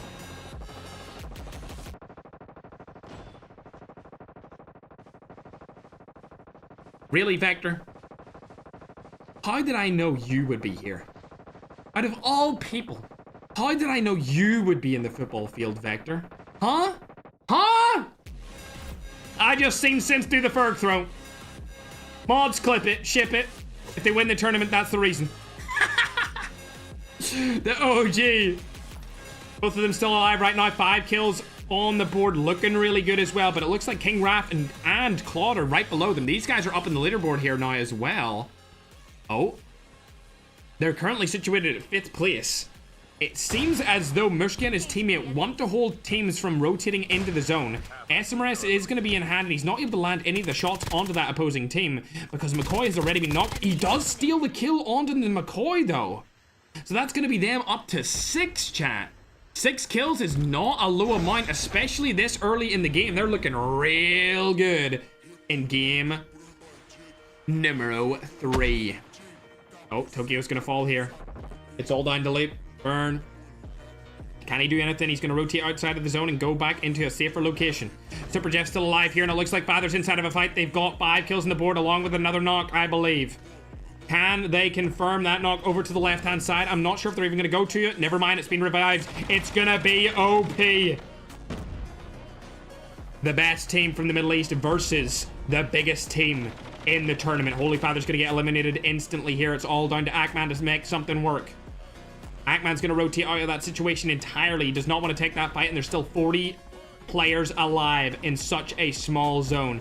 Ackman goes straight into the site. He's going to opt to go inside of the Medical Institute, I think. I can't even read it. He's staying alive for now. Akaza. Also using the tunnels to his advantage. Claude and King Raph have now also entered the vicinity of Ackman. It looks like a lot of teams are holding that high ground up and above. And a lot of players are already situated down and below. Wagner and Nashti finally coming in, but it looks like, oh dear, Ackman's in a tough spot here. He's got 2 of the best European Middle Eastern players above him. And since Patter cannot get revived anymore, it's going to be all down to him to win this game. Let's hop on over to Nagy and Whale. They're still inside of the football field here, ladies and gentlemen. It's barely outside of the next zone as well, so they'll be able to stay in there for a long time. It looks like Dawn and Zone are eliminated early in this game also. Senior J and Magic are struggling on the main stage due to an SMRS. Magic getting revived by his whiskers. There we go. Love to see it. 5 comes through. They're both still alive for now, but they're in a difficult situation. They've been targeted again. Shots going down over onto Raw. He's going to be able to get out of that situation. Magic gets full kill, but Senior J is still in the next zone. He has the best spot in the zone, but unfortunately through those nades and those SMRSs, the targeting has been coming through, and he has lost his teammate. We'll have to see where the next zone is going to go. There's still 31 people left in this tiny zone. and Medical Research Institute is a bloodbath. SMRS goes down, not able to land a shot here. I think he's in the best position out of anyone. He just has no teammate to make it work, though. And it seems like another team is going to go rotate up along the side. If any of these teams had Ninja right now, it would be absolutely amazing. He spotted Burn Leap over on the side as well. The shot calls come in, but he's not able to get the full kill for now. As we hop on board with Mushka and Sint, they both have high ground over on this crane. There's a couple of teammates below them. This is not a bad spot either. And it has a rotation into the next zone, but they're going to need to fight through what looks to be 3 different teams. Actually 4 if you count the team right below them. So it's going to be a difficult spot for them to be in. A couple of them are already fighting here. Edgardo has been spotted. Ackman has been spotted as well. Ackman's staying alive, but he's going to die to Nashty, who is just below him. They finish outside of the top 10, so they're not able to get any placement points off of this game, ladies and gentlemen. Not a good look for them. Here in game number 3, they had a phenomenal game 1, but after that, it's been downhill since. Now, Synth dropping on this opposing team, able to get a couple of shots over onto Wagner, not gonna land enough. Wagner and Nashty take down the entire team. Winter and Nerosa still alive here, chat. 11 players up and at them. There's a lot of people still alive, and I'm gonna change the song for this one. As we're getting into this final zone here. DLQ in hand. Not going to be a custom one, so he's going to miss a couple of shots here, unfortunately, but a bull ball's still alive. Let's see what they're up to. It's only him, actually. Oh my god. 11 kills. Senior J might get knocked at a limit here from him. That could be 12, if he gets into the zone, that is.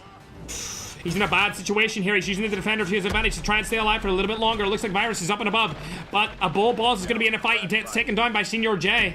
Senior J still staying alive here for a little bit longer, but Nashty's going to take him down. Soy Topo still with 11 kills on the board. Could a Filipino team win this? There's 2 Filipino teams left with 2 players in each team. 14 kills from this duo. If they win this, it will be phenomenal from them. SMRS comes down, not able to land the shot because the defender has already been used, I believe.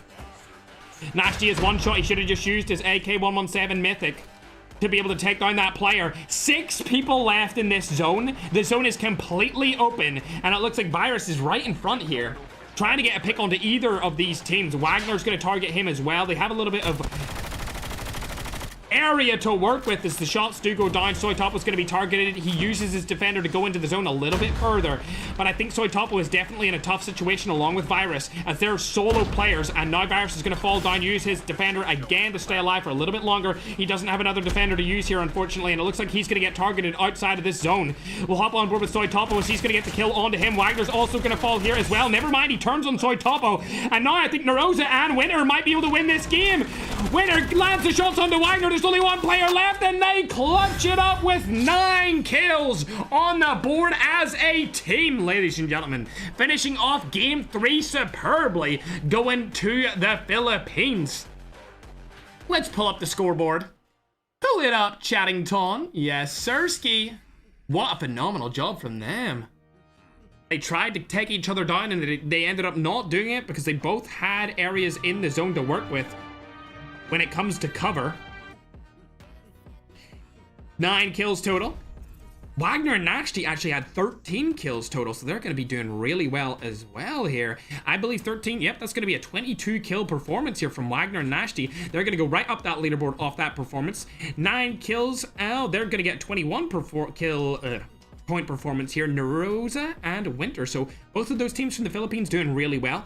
Pancho and Soy Topo also dominating inside of that. They're going to be team number 29, also known as Topo and Pancho. I'm assuming that means Topo and Pancho. Right below them we got RGD Secret and Virus. Those guys didn't get a lot of kills that game. They did perform decently well with the placement that they got. Senior J fell not early, but because Magic fell early, they weren't able to take that win, and I feel like if Magic was able to stay alive, they probably would have won that. A Bull Boz and Ken able to take 10 eliminations down with them in a 6th place position.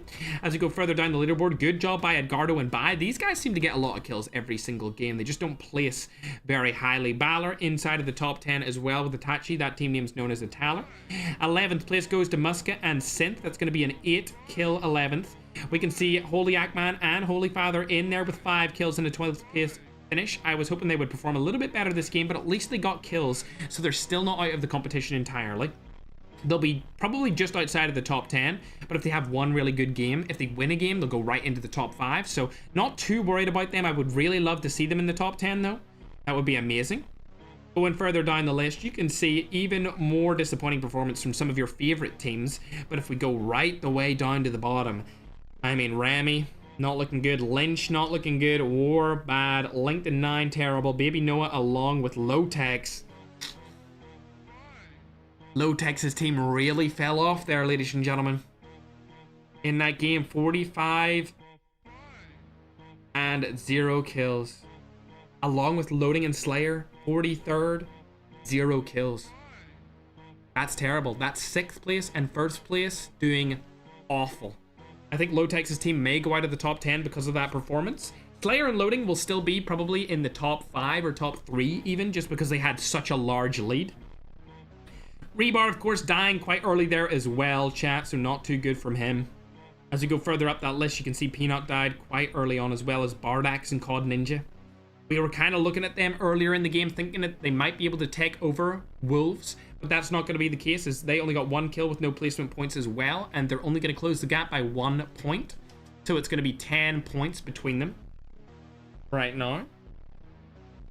Going further up, you can see Vitality Duo, I believe, also died a little bit earlier than expected. So every single team that did good in the first couple of games did terrible in that game. So I think that the tournament leaderboard standings are going to condense right down, and it's going to be even more competitive than it already was, chat. With that being said, let's look up the kill totals real quick to give you guys kind of a visual for what the kills look like spread between each team. There you are. We'll go further down the list, and then we'll get into the next game as we wait for the leaderboards to get updated for you guys. Not a bad performance from a lot of the teams that were underrated, chat. Not a bad performance from a lot of the teams that were underrated. Thanks everyone that is donating over on YouTube and of course on TikTok. Thank you for doing this for the community. I appreciate it, Dark Lord. Much love, man. I hope you're having a good day. Good luck with your COD partner stuff, bro. I hope it's going well for you. Much love, brother. Really appreciate you stopping by and showing support to streams like this, man. Everyone that shows support to streams like this, dude, it really does mean the world. Because I had to fight tooth and nail to make something like this happen last year when nobody believed in BR. And now we've got it to a place where I would actually say that BR, in terms of tournaments, is vastly bigger than multiplayer. So the next thing I'm going to be begging for is a BR World LAN event. Let's beg for it, chat. Let's pray. Whatever religion you're a part of, pray to your gods. Let's hope for a BR LAN event World Finals. That would be insane, chat. That would be absolutely insane. So fingers crossed, nothing's impossible. I hope that it happens sometime in the future. We'll have to wait and see if it could happen. Ratisma, thanks for all the gifts, by the way. I appreciate it. And Magnificent Gaming, you as well, man. And much love. Dime, Pappy, Simon, and Richie. Thank you very much. We'll wait for this next game to start, chat. I think my girlfriend has left me water outside the door. So I'm going to go and retrieve that, chat, because, yeah, boys, voice is a cooking stein. Also, chat, if I was to get a second caster for these events, who would you guys want as a second caster? Keep in mind, they have to be interested in Battle Royale. I don't want somebody that is only a multiplayer caster. Thank you.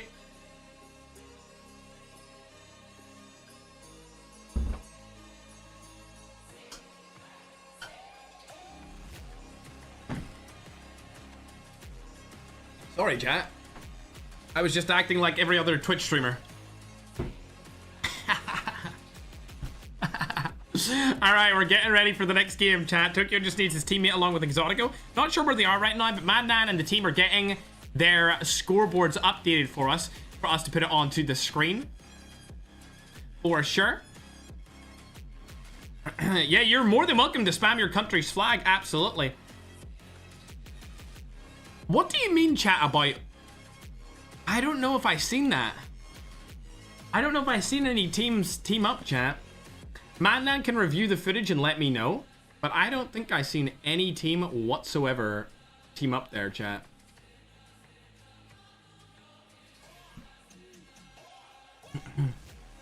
Chat, Magic and Senior J are in the same team. Magic and Senior J are in the same team, chat. Yeah, I think you guys are tripping. There's no way.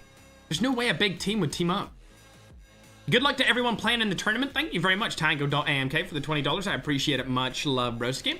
All right, we're getting ready for the next game, chat. You're more than welcome to spam your country's flag in any of the chats if you want to do so. Mods will not time you out for tournaments for spamming country flags at all. We actually encourage you to spam your country flag because I want to see where everyone's from. I'm curious to see where everyone's from. We've got players from all across the world and pretty much every single country that plays COD Mobile. Definitely every single big country that plays COD Mobile is in here. Absolutely, Namzi. Couldn't have said it better myself. They really are making the Middle East proud. Absolutely, bro. Absolutely. Much love to you, brother. Oh, you're from the UK too, so you've came over to where I live now. How are you finding living in the UK, Namzi? I hope you're enjoying yourself. Oh, hello, Holy Father. My little scrum diddly umptious. Ooh, the Bahamas, chat. Yeah, you're more than welcome to say your country's nationality, chat. Doesn't bother me at all. Time for the mission. Chat's so fast in these events that I can barely read it anyway, so we just let it loose. We just let you guys do whatever you want. As long as you're not being aggressively violent towards each other or cussing each other out crazily. Obviously. But that never happens. It never happens in event day. The most that will happen is people hyping up each other's teams. All right. We're getting ready for game number 4 as we watch this plane go in. I'm going to go ahead and update the scoreboard on the main broadcast of YouTube first. If you want to watch the main broadcast of YouTube, it is the highest quality broadcast out of all of the tournament streams. But I understand that a lot of you like to watch on TikTok, so don't worry. You still get it updated on TikTok at the same time. There you go. Everyone is updated, good to go. And it seems for the first time we do have a new leader of total points going to Topo and Pancho with 38 total points. Wolves are going to be in there with 34. Wagner is up on the board here with 29. Winoza also 27. Vitality Duo 26. OP is 24. Team 7th place is Percutador. They did terrible last game, unfortunately. And King Rafx Claude is 20. Patata E Ross Kid is 19. And Bread and Egg are at 18 points in 10th place.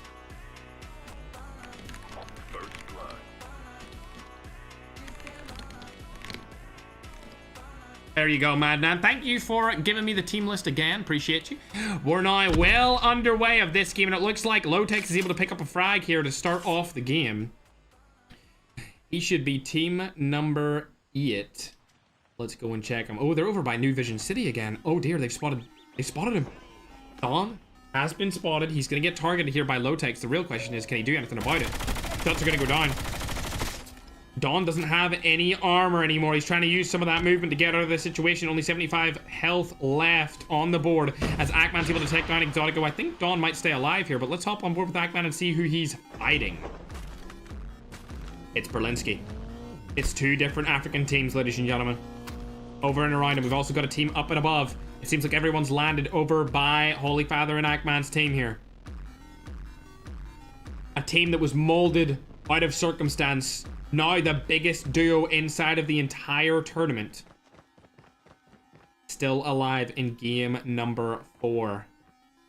They don't need to worry about anything so far. Lotex able to get 2 kills off the bat here. I think Don was the last remaining player that he killed here because I don't see him on the leaderboard anymore. Unfortunate. One thing I must say about the leaderboard, chat, is that there's a lot of Filipino teams up there, which we're not used to seeing, especially this far into the tournament. Senior J in a little bit of a fight here against Medi and Poria. Shot's going to go down here from Magic. Third party here would be great from Senior J. It does come through, but he's not able to get the knock, and Magic trying to help him out here. That's a bad spot for him to be in. Senior J gets knocked. Terrible spot for him to be in. They should have done that a little bit better. If they had shot a couple of more times over onto one of them, they would have been able to take both of them down.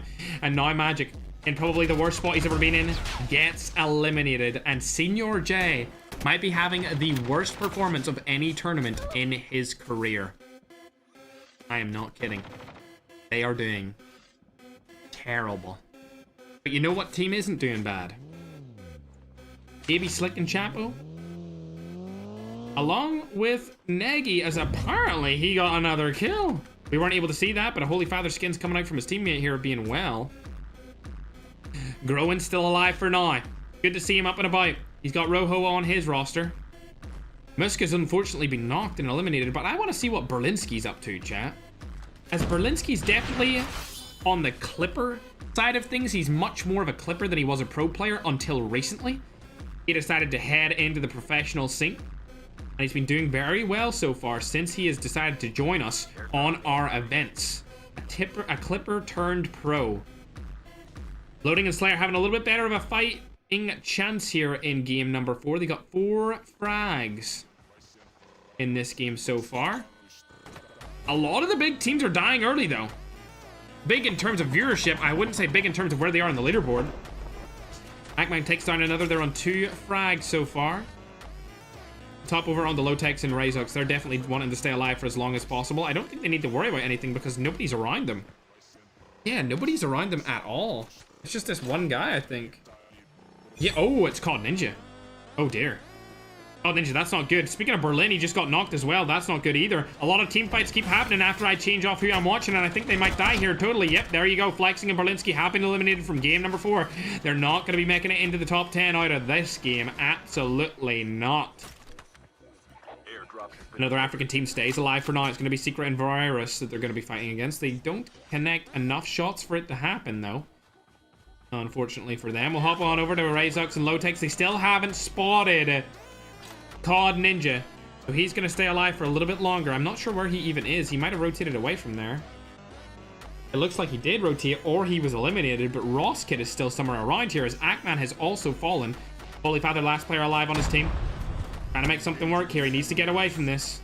You do not want to take this fight at that angle. Go on top of the rift. Go on top of the rift. Go on top of the rift. Oh, he's dead. Oh, he's dead, Dad. Oh, snowboard movement. Go on the rift. Oh, he landed it. Oh, he's out of there. Good job, Holy Father. Love to see it, broski. Love to see it. Hopefully he's not getting chased too hard here. He's not getting chased. He gets out of there for a little while longer, staying alive with his teammate. Ackman's coming back into the action. Let's hop on board with somebody else for now, though, as they're not going to be fighting anyone just yet. What are you doing, Vector? Airdrop has been delivered. Airdrop has been delivered.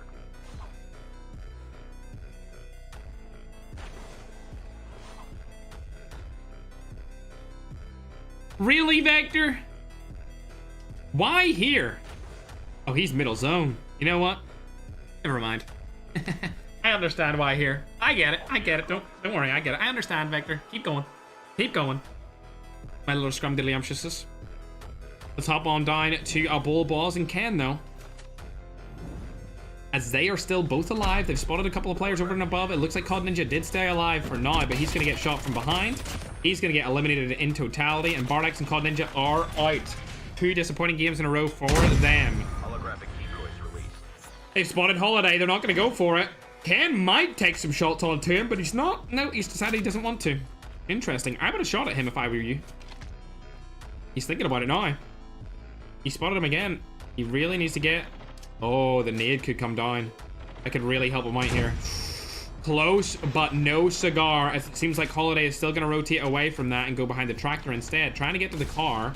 If they had an SMRS, they'd be able to blow it up, but... Oh, this is good. This would be a good fight for him to win. He does have the KRM in hand. Shots go down, and there we go. Holiday has been eliminated, and a Bull Balls along with ICANN are in a very good spot inside a game. Number 4. Actually, yeah, game 4. I was about to say game 5 for a second there, chat. Let's go down the list. Custom is still alive with his teammate. It's going to be Mohammed WKF. Shots go down onto Matador and Hellboy. Not able to land any of them, unfortunately. A little bit of bad accuracy there from both of the players on their team. Claude and King Raff are also around here. An interesting place to be in the zone because it's so far away from the next one. Not even close to the center whatsoever. Wouldn't be surprised if we also seen Vector rotate as well. Baby Slick also getting frags. We'll have to hop on with him and see what he's up to here. 4 elims. Capo's still alive as well. He's going to come back through the revive flight, and they're going to be good to go, ladies and gentlemen. As Nairobi has been able to take down COD Rail as well. A couple of players around him. It looks like it's going to be Tokyo, along with Hypno. MG42 in hand. This is a great weapon to be using in Battle Royale for squads. Not sure about duos. And now Rizza Gaming in a 1v2. He's probably going to die here. There it is. See you later, alligator. They're going to get eliminated. And Rebar is actually going to be stealing one of those frags from that opposing team with a little third-party action. Akaz unfortunately getting knocked here, along with Prime and Mello getting fully eliminated. Oh dear. Ackman has been eliminated as well. Holy Father just trying to get out of the situation entirely. Doesn't want to take the fight over on to that Middle Eastern team. I wouldn't want to take that fight either. I don't even know why they were fighting outside of here. Soy Topo's team are in now, though. They're going to hop out. They're going to take this fight. A Bull Boss is going to get knocked instantly here. He hops into the car. Oh my god, look at this movement. Oh my god! What a play from OP! Half of the teams are eliminated. Wow! The safe zone is collapsing. I cannot believe they won that. That is unbelievable. Great job to OP right there for winning that fight. I surely thought Soy Topo and his teammate were going to crush them in half. But it turns out the movement play inside of the car and outside of the car was just stellar from a Bull Balls and ICANN. Phenomenal job to them. Airdrop has been delivered. You can see Ross is in the next zone as well, but he's not really up to much. Ratisma also around here. 0 kills on the board for them. Tempest is going to get fully eliminated here. See you later. Revive Flight should come through, so she doesn't have anything to worry about. Ratisma, one of the only girls that is in this competition that is good enough to be here, but good enough she is. Another girl that is in here is Alexa. She's also very, very fun to watch as well on her TikTok streams, chatting Tom. You should definitely check them both out if you're missing any girl power in your live stream daily life. Ratisma's staying alive. She's not going to take that fight. It doesn't look likely. Maybe Chapo dies outside the zone, which is terrible. Vector makes it into the zone, though, as well. He's going for central positions. Let's hop on over to Ken as he's lost his teammate a Bull Balls. Not sure how that happened, but it looks like Baby, Chapo, and Slick both outside of the zone and are going to get fully wiped off of that decision. I don't know who made that call to stay outside of the zone for as long as they did, but it cost them their lives. Now Mohammed and Customer in a fight. Holy Father comes back in, but he's going to die, and there goes Holy Father. Both are eliminated outside of game number 4. Not sure how many kills they had on the board here, chat, but it could have been 2 or 3. Disappointing performance from the duo so far inside of this tournament, unfortunately. Let's go and see what Tokyo is up to here with Burn Leap. They do have a hover bike inside of the next zone, so they're going to be chilling. And Leap also has a hover bike too, so they don't need to worry about anything. If I was them, I would get this loadout drop and not try to go into the zone at all. Razox and Lotex both still alive here with AK-117 customs and SMRSs. 4 frags on the board for this team. They're looking good, trying to get their way back up the leaderboard as well, but Secret's team are actually in a fight, able to take down one of the opposing players. 2 frags on the board for them. Let's open up the map here and see where everyone's situated. Not too many people in the middle of the zone. There's still a lot of different angles that teams could take and many different houses that they could opt for, chat. So I think there's going to be a lot of people in this final zone. Still got 43 left right now. Oh dear, a lot of people dying outside the zone as well. They're scared to rotate inside of it. Custom's going to be one of them. Mohammed making his way through. Trying to stay alive for a little bit longer. There is that zip line to bring them, I believe, right into the zone as well. But he's going to go in himself first and then come back and get the revive after. As Kust is running. Actually, he's swimming. Interesting. He's swimming right in front. Doesn't shoot Mohammed. It looks like he's shooting at somebody else or somebody else is shooting at him. But we'll hop on board with the Bull Balls here. As his teammates coming through a revive flight. And look at this. Wow. I haven't seen a bridge hold in quite a while, chat. And it looks like Claude, along with the Bull Balls, is getting held through this bridge. Claude has been spotted. What is that spot? I've never seen anyone use that spot before, but here we are for a first in the tournament. It really means something to have so much game knowledge inside of a battle royale tournament, ladies and gentlemen, but it looks like Claude is going to get targeted from behind here. He's going against Virus, a player from the Philippines. It's EU versus the Philippines right here, ladies and gentlemen. Nade goes down. It's going to be a cluster one. He's going to be able to land it. Virus needs to rotate out of that situation entirely. The nade is going to land. A couple of them are right behind him as well. There we go. Another nade coming through to finish the deal. Cluster nade again. Virus is going to have to go down into the water, and that leaves Claude up on top on the high ground. He's decided he does not want to go into the water just yet because the water is dangerous. Virus and Secret still alive. If he drops in the water, Claude will definitely die because it will be a 2v1 situation. Claude moving his way into the zone through the bridge. Airdrop has been delivered. Let's see where Vector is held. Really, Vector? Really?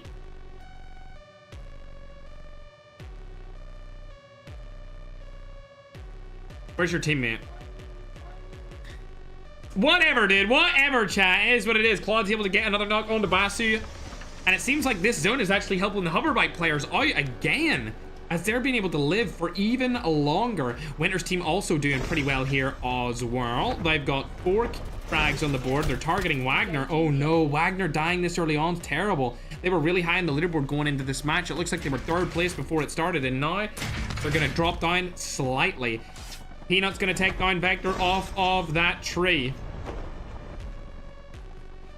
Low Texas team still alive as well, chatting to as we get into the end of this game. It's going to be game number 4 finishing up here. There's only 17 teams left alive and 33 different players. I don't think Razox can see that player at all. He doesn't know that he's there. Oh, he can see him with that angle. Wow. He changed the angle he was looking through and now I can see him. That's good. Yeah, okay, that's impressive. Now they're trying to rotate into the zone. The next zone has shown, and this is a terrible one unless you have a helicopter to get and rotate in with. They're going to do a late rotate into the center of the zone, it seems like. So as soon as this zone pushes them out, they'll take a bunch of damage, put their helicopter really high up in the air, and while that's happening, people will be fighting, so they won't be focused on Low-Tex and Razox. As for now, however, it seems like fights are going to go down and Baby Nova is going to get knocked. I don't know about a full elimination coming through here, though, as there seems to be a lot of players over and around them. LD's struggling to stay alive for a little bit longer. The full kill does come through, and it's going to be Stranger from Peanut's team able to get the elimination. Tokyo and Burn Leap still alive on this other island. They have both of their players up with 2 hoverbikes ready to go. They have an entire resort to themselves over here. They might as well be in the Maldives, ladies and gentlemen. They don't need to worry about a damn thing. Unfortunately, they're not in the next zone, but if they want to rotate into the next zone, they can do so with their hoverbikes and run people down while they are moving in. It looks like Ratisma actually does have a good spot on the zone, though. Let me look at this. Yeah, central zone here. She's been here for quite a while. Like I said, one of the better girl players in this competition. Almost ready. Ken and a Bulbaz rotating their way inside of the zone now. They do have 8 kills on the board. Not needing to worry about too much. They're going to skyrocket up the leaderboard here as well if they're able to stay alive a little bit longer, because everyone is very close in this leaderboard, chat. Very close indeed. There's only 20 points between 10th and 1st, which is not that much. That's one really good game. Looks like Ratisma is finally in a fight. She's able to take down Claude and King Raph. Tempest and Ratisma eliminate them early, and they are in the running to win this entire thing, so that's going to be detrimental to their health as a team, with finishing 8th place so far. Lots of teams deciding to rotate in here. Did Low Texas team do exactly what I said? They die? No, they're still here. Yep. Rotating around in the helicopter really high up because everyone is focused on other people. As Razox has said, screw it. I'm going to land on the player that I just knocked at his teammate. Shots go down. Needs to stay alive for now. Low-Tech's coming in as his duo, his blood brother right here, ladies and gentlemen. Shots aren't able to go through, but they're definitely going to be able to get one of those kills for now. It's a shame that the kill didn't come through for the second player, but it looks like the third party is going to come in as well from behind. This will be interesting. Tokyo may third party this. He doesn't have time. He's going to die outside of the zone. See you later, alligator. Wait, it was his other teammate. I'm not even sure where he is. Razox and Low-Tech's get the rotate into the zone. There's nobody behind them for now, so they're going to be the third party and the fourth partiers of this opposing team, as a Bulbaz and I can still stay alive along with Stranger behind them as well. Ratisma still has the best spot in the zone, and as we go over to Tokyo and Burn Leap, aka Alat, they are still alive for now.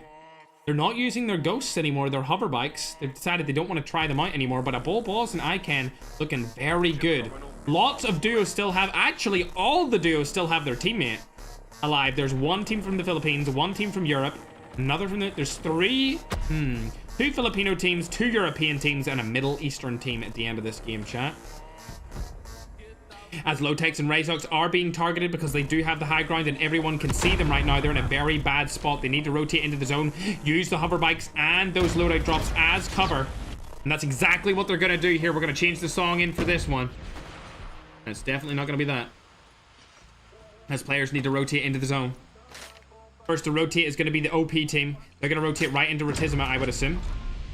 Ratisma are not in the zone either, so the cutoff is going to happen here. Don't stand still. You do not want to stand still, Lotex. There's still a lot of SMRSs in to play here.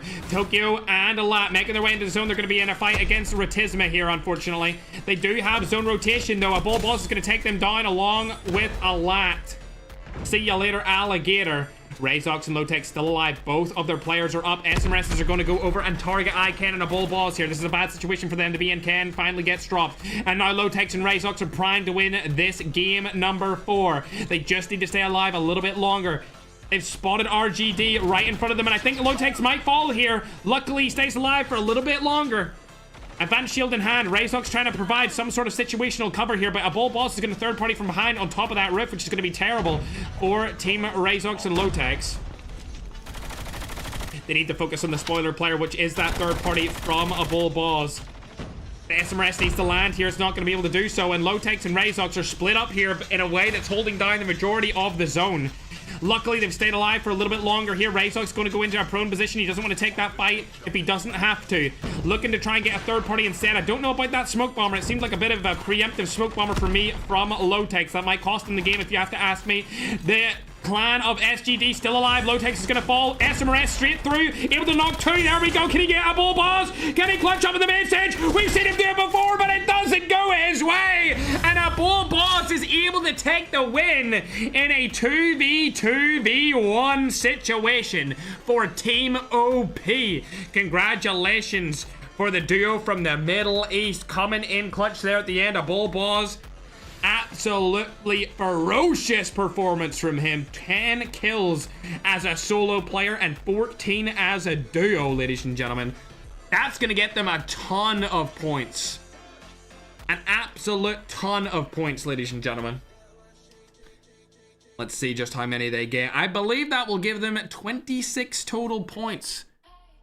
And that's going to get them right up those leaderboards, chat. 26 total points is going to bring them up to 50 total. 50 total points is not bad whatsoever. I'm seeing a lot of people saying stream snipe over on TikTok on the Ackman's team.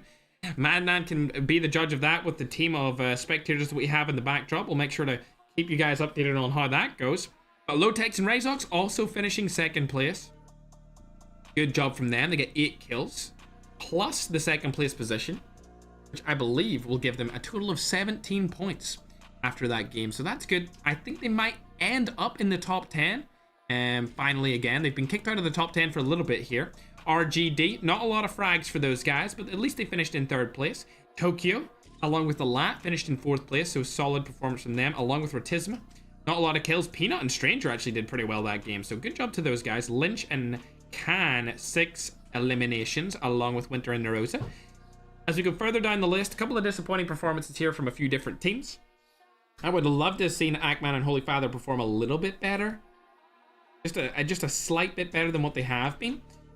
And they did get, I believe, killed outside of the zone in that last match by the OP roster, which ended up winning the entire game, interestingly enough.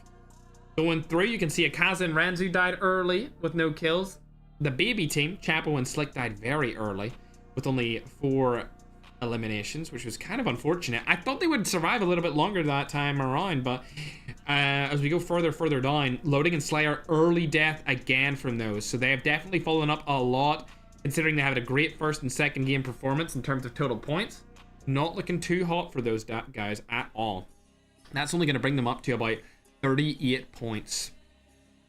I need to find out where Soy, Topo, and Pancho placed for that game, chat. So if you see where they're placed right here, let me know. 27th with no kills. That means that a Bull Balls and Ken are definitely gonna be in the lead. Definitely gonna be in the lead after that game, ladies and gentlemen. Without a doubt. I'm seeing a couple of people say about stream snipers over on Ackman's side of things.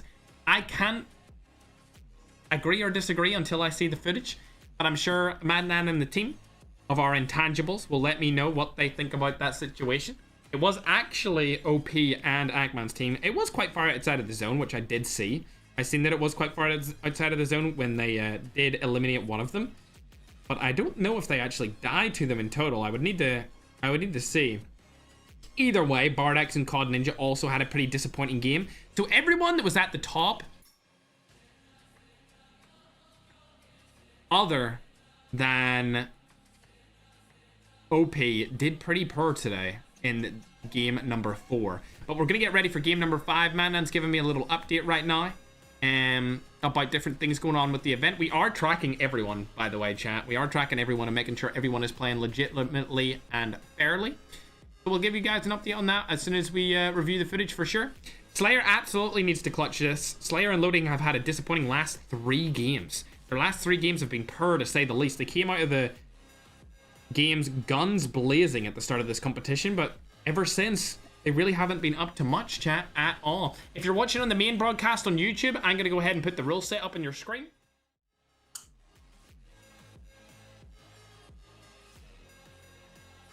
As you can see, these are the rules that are placed for the Wildcards Duos event. This is in celebration of the brand new wildcard feature that was just released in the game in the last 30 or so days. I think it was like 35 days ago or so. Within the last month, it was released, and it has completely changed how multiplayer and specifically Battle Royale has been played. So I'm extremely excited to actually host this Duos event, chat, and I'm even more excited for this water. I mean, look at that. Imagine waking up at 3 a.m. and getting some water like that, chat. You know what I'm saying, broskies, though?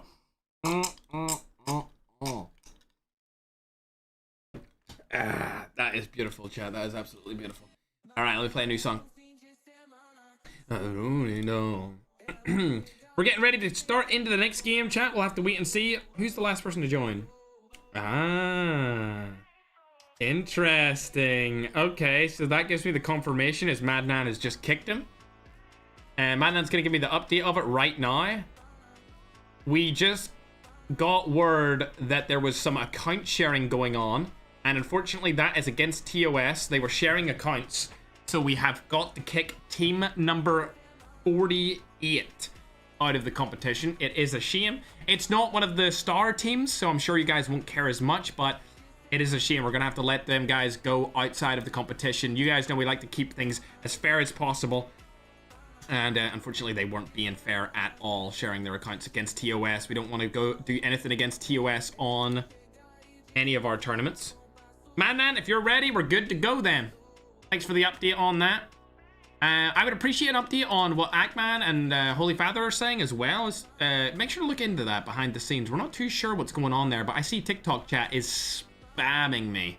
Absolutely spamming me. So maybe we'll get some footage reviewed over there. Absolutely. I'm curious myself. It's not even just them. Because I did see them target them outside of the zone, but I don't know if it was like a... I don't know. Could be anything.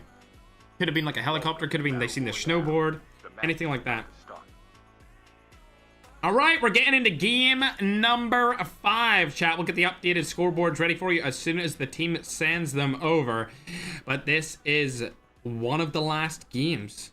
We have this and then 2 more to crown our new 2025 Wildcard Duo champions.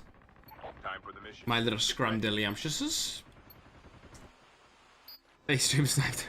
Oh my god, Namsy. Oh my god. Thank you very much for the 10 points, man. I appreciate it, bro. Yeah, we'll review. Don't worry, chat. We'll review. Don't worry about it. That specific footage and stuff. We have the team on it. You don't need to worry. As for now, we'll get into game number 5 here. As it looks like Tokyo is going to opt to go to the platform. Interesting. I think there's going to be a couple of teams that go here. For sure.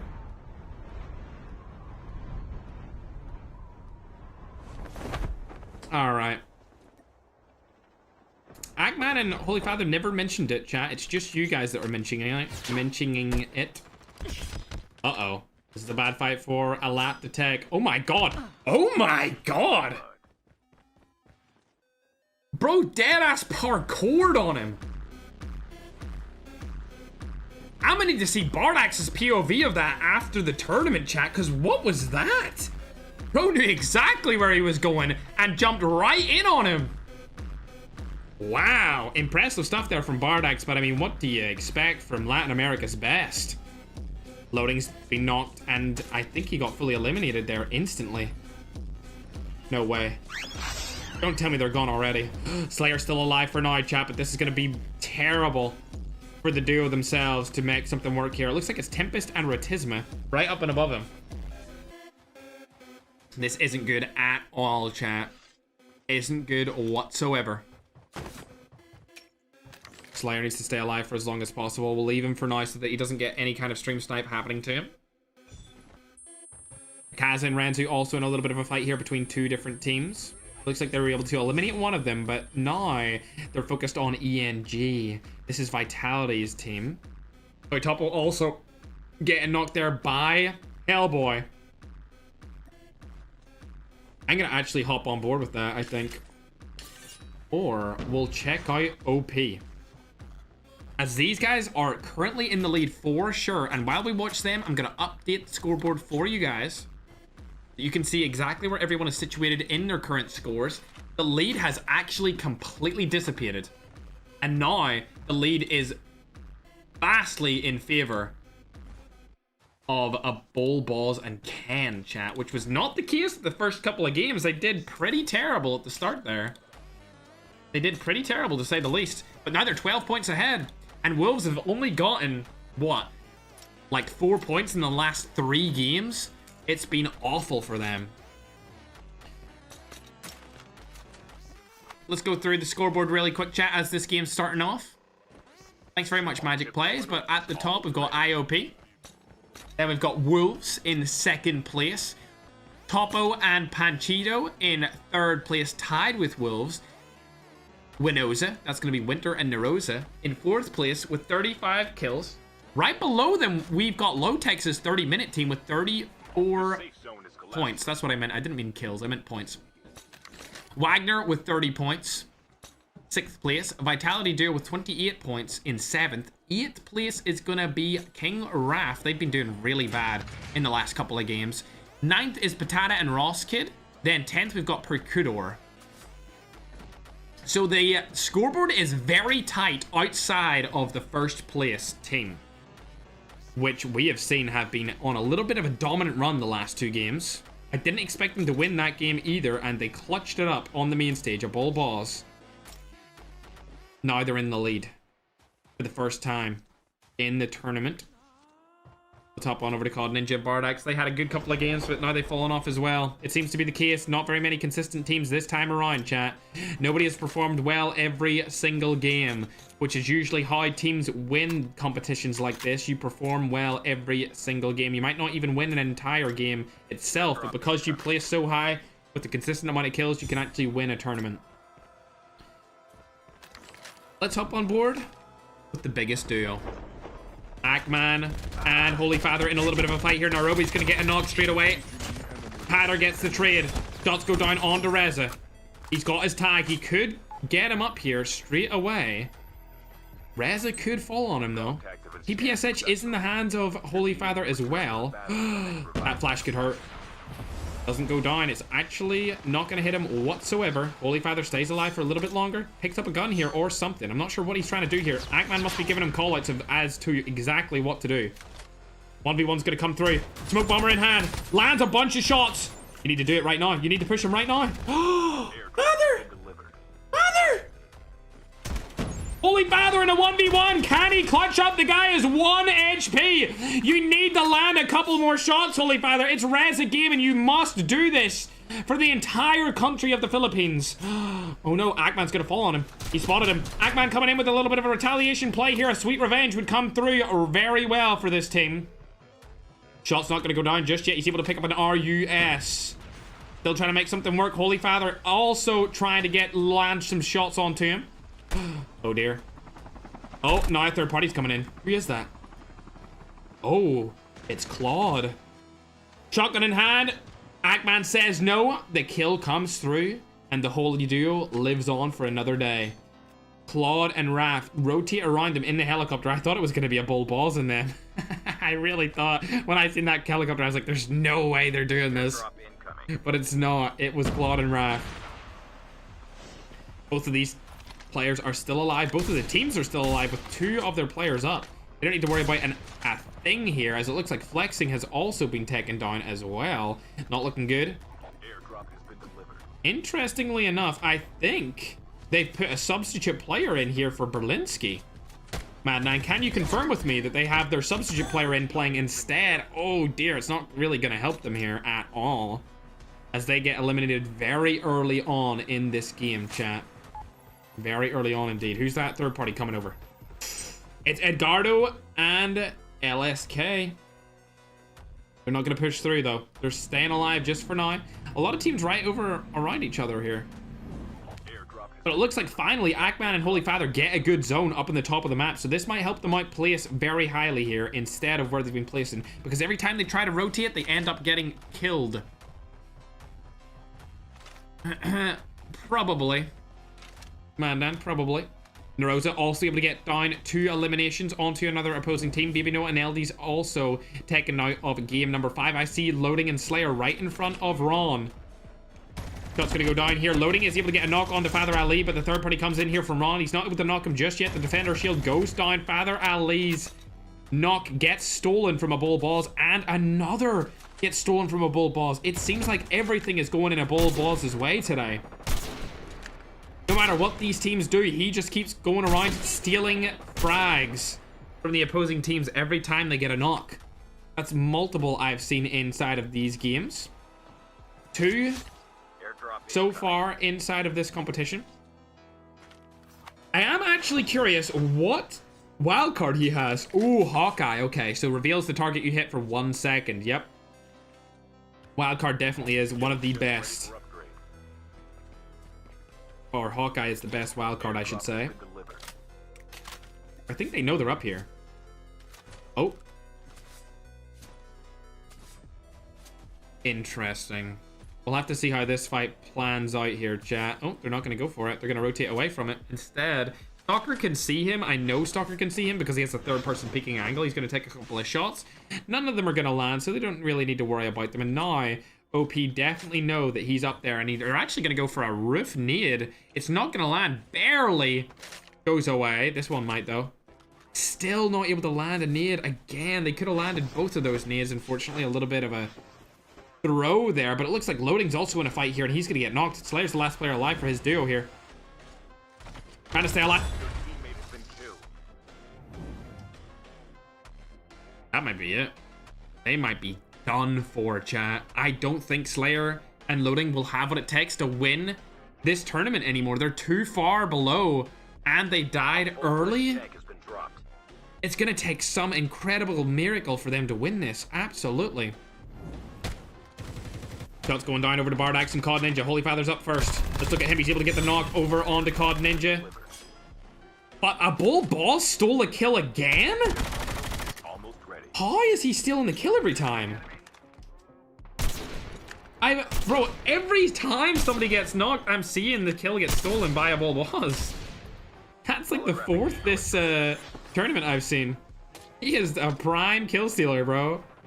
For real. Oh, Ackman rotating over to the side. Holy Father needs to rotate as well with the snowboard. The third party's coming in here from K9 Magic OP, along with Senior J. Shots go down, not able to land any of the shots onto him, unfortunately. A bull boss is rotating back, trying to go for a little bit of a different vantage point. Ken and him are split up completely, but there is a third party coming in from behind.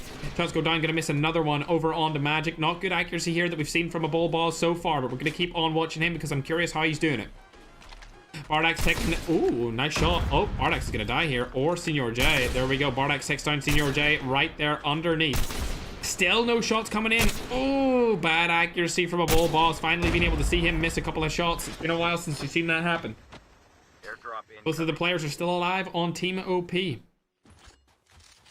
for now. Bardak's just trying to stay alive underneath the water here. Interesting. Don't know how he knew that Bardak's was there, because I didn't even see him in the water, just his name tag. But he's able to take him down for now. 4 frags on the board.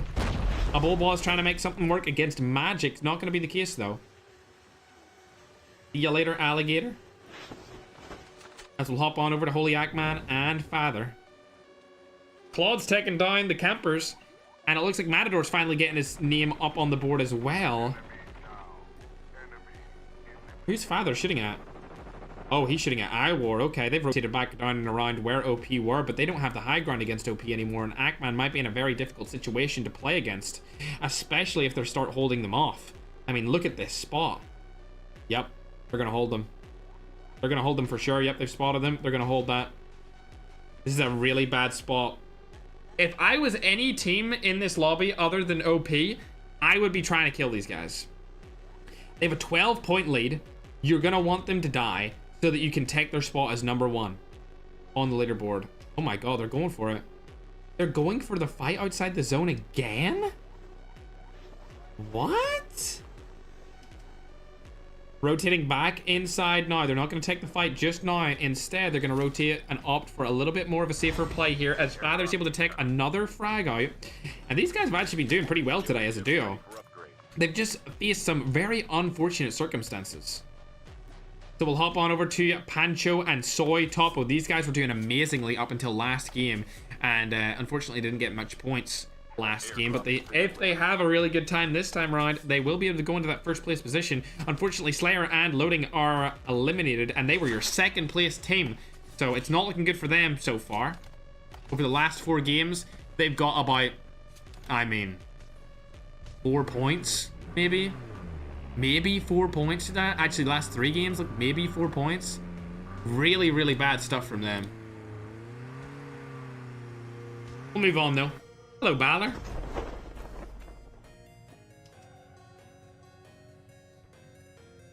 Yeah, that's what I thought. Guys. Yeah, yep, exactly. Exactly. You better start moving. You better start moving, Brisky. Right into the zone. We want to see some juicy fight. They've made it into the zone as well. I want to keep watching a Bull Boss just to see what they're doing. Oh, they've been spotted. Oh, it's them above them. 5 kills on the board here for them. Not able to land the snipe over onto Holy Father just yet. Are they in the next zone? They're not. So Holy Father's team have actually rotated around them and be able to navigate through the zone and slide right past them with their snowboards, which is a good play from them. Definitely needed to happen, chat, because they were in a difficult situation, to say the least, just moments ago against this team. Oh, they both know where each other are, but I don't think they're going to take that fight. Unless OP go for the push on them, I wouldn't take the fight.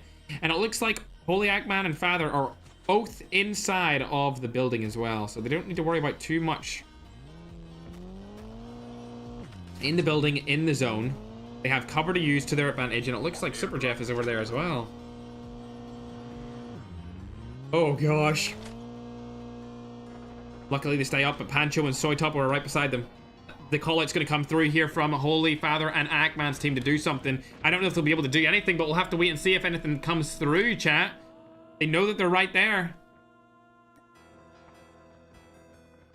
Ackman has spotted them. They do have this divot to use to their advantage.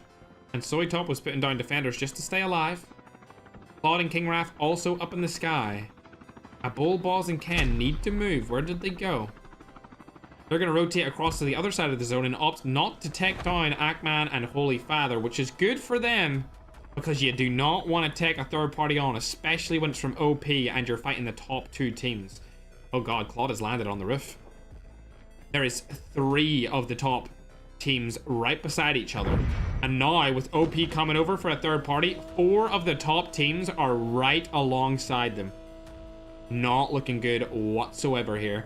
Claude and Raph are deciding they want to rotate away, which is good from them. You don't want to take that fight whatsoever. Super Jeff finally getting eliminated by another 4K player. We'll hop on over and see these other teams, what they're up to for now. Razox and Lotex still alive inside of this. Valor's taking a bunch of damage here from Razox and Lotex. Wait, as soon as I... Bro, literally as soon as I clicked off, he knocked him. Instantly. I clicked off for 1 second. Can's up close. He's going to opt for a little bit of a fight here against two different teams. And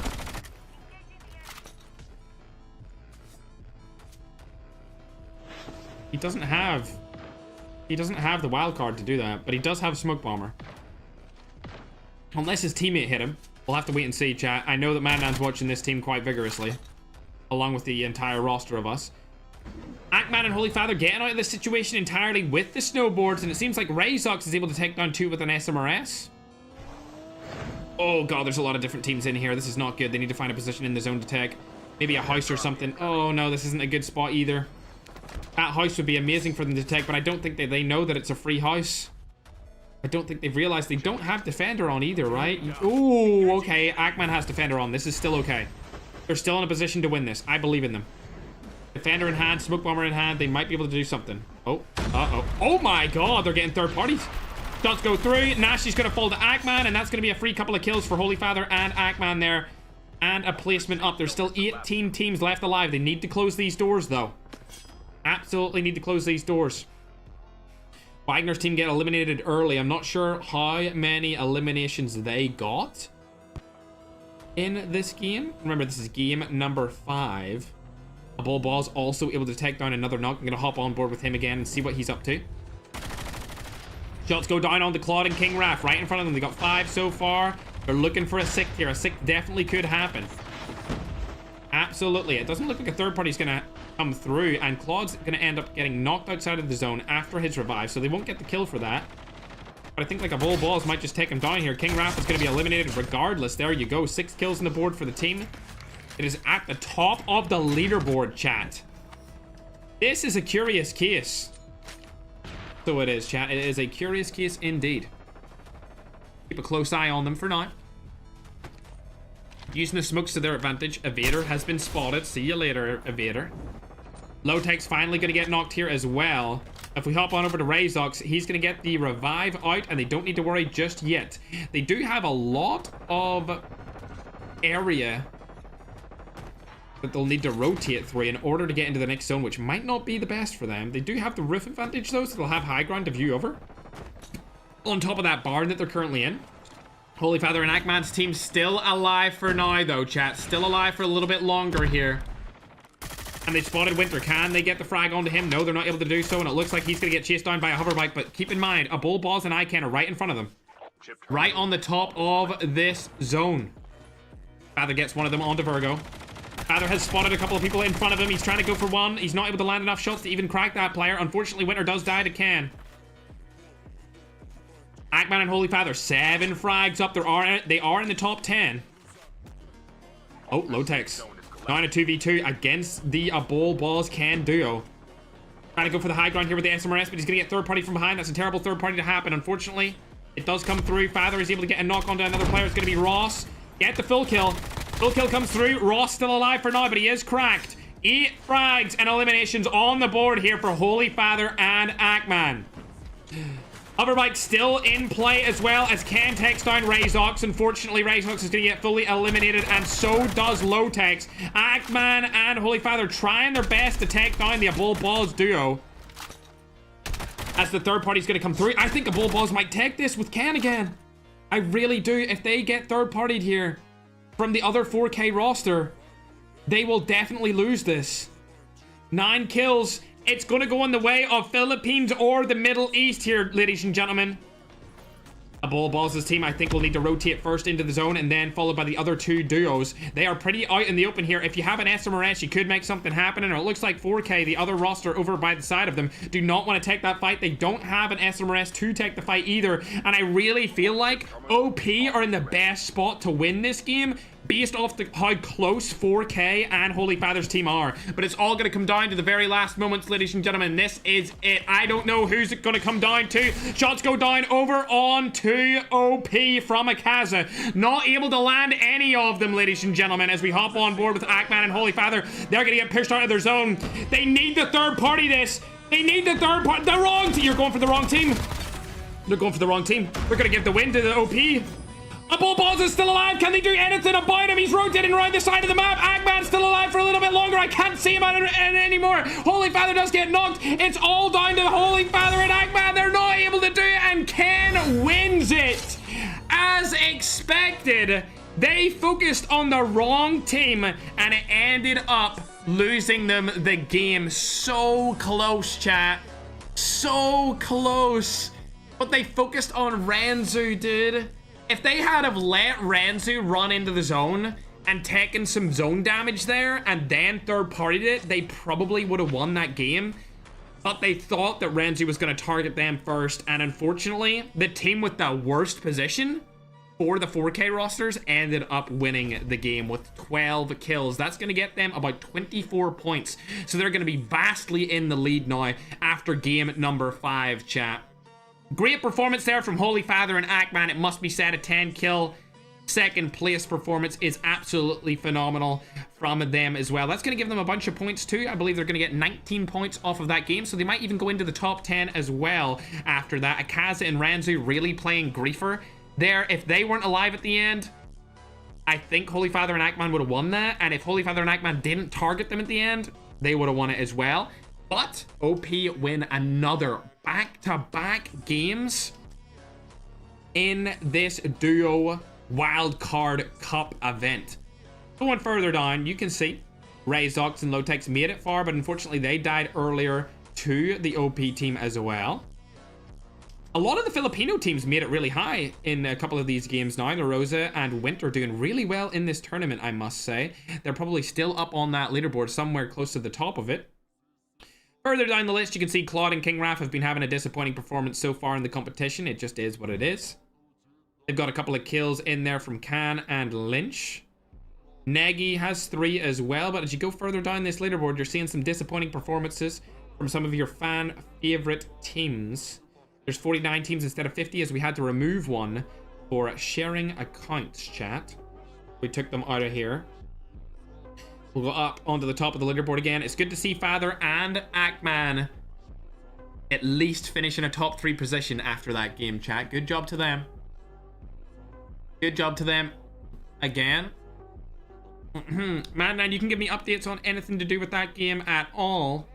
If the team or anyone else found anything that was particularly out of pocket, let me know. It was looking interesting when I was watching. But that's going to be game 5 wrapped up, chat. We have 2 more games inside of this event. Remember, it's a 7-game series. And if you're watching on the official broadcast on YouTube, I'm going to pop up the rule set so that you guys can follow it. And I'll just say over it for people who are watching on TikTok or the YouTube Shorts stream. We've got Isolated for all 7 games. Teaming up is banned, Jackals and Tanks are banned, and Medic class is banned inside of the game. You're also not allowed to stream snipe or use any of the skins that are slightly broken inside of the game.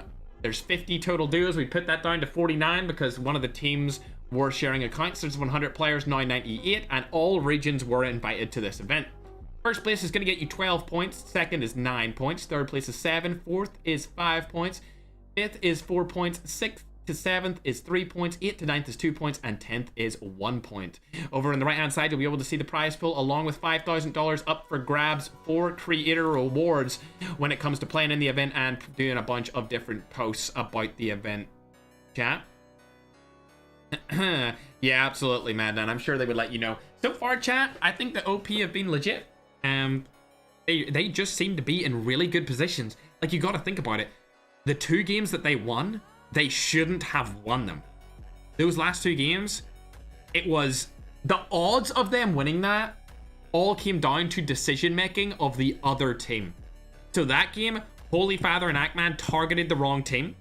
Holy Father targeted Ranzu, Ackman targeted OP. They should have focused on OP and then went to Ranzu's team instead of that. Or they should have just waited and third-partied it. That was the best play. The game before that, it was Lotex and Razox along with Secret and his teammate. And then a Bull Boss was the last person alive on OP's team. He shouldn't have won that either. He should have lost that. He was being targeted by Razox. He was in a difficult situation and he came out on top. The 2 times that they have won in the last 2 games have been phenomenal wins where they shouldn't have won. But just based off decision making of opposing players, they ended up being able to be put in the chance to clutch it up. and use their raw mechanical skill to their advantage and take the win home with them. So good job to them so far in the competition, Chattington. We'll be getting ready to go into game 6 here as we get the scoreboard updated in just a moment, chat, once it's sent to me. The match is about to start. Absolutely, chat. A very interesting game. Yeah, go ahead, hit the follow button, hit the subscribe button. Help us hit 2 million followers and 5 million subscribers on YouTube, chat. I'd appreciate it. Oh, hello, Soy Top or Lethal. A little scrum diddlyumptious. What does sharing account mean? It basically means you let other people log into your account for you to play. Time for the mission. Get ready. All right, chat. Main broadcast, I'm going to bring back the game screen for you guys to get into game number 6 as we started it up. As soon as the scoreboard is ready, it will be put up. And we'll be good to go. My little scrumptious. Yes, we are streaming over on TikTok as well for the YouTube stream. We can land here. I think we peaked at about 25-ish thousand on my streams alone, chat. TikTok definitely is the biggest audience for like live streamed battle royale content in the world right now. Why did my... Hey, yo, chat. Hold on for a second there. It looked like old BR where the colors were kind of faded. Did you guys notice that? It really did look like old BR there for a second, chat. This is our second to last match, chat. We've got one more game after this to crown the champions. Remember, it's a 7-game series, ladies and gentlemen. A 7-game series. And if you're new around here, I really appreciate the follows and the subscribes. Let's get into the next game. Chattington. As a couple of people are landing in, we'll hop on board with Renzo and Akaza. They're over, near New Vision City, also by the pier. Lowtex and Razox also going to go to New Vision City as well. They've been here a couple of games, pretty much every single game I think they've came here. Looks like Baby Noah and LDs are going to try and grief them here. Lowtex and Razox have been doing good today. I think they'll be in the top 10 after the last game's performance. Maybe even up in the top 5 area. But I'm going to go ahead and update the leaderboard as Madman has just sent it to me. Every team outside of OP are wishing on their downfall right now, for sure. Oh dear, Baby Noah. Able to take down Lowtex. Razox stays alive for a little bit longer, but now they're in a difficult spot here. A very difficult spot as I update the leaderboards. YouTube, you get it first, of course, because you're the main broadcast. And then TikTok, I'm going to go ahead and give you the updated scoreboards as it stands. Good job.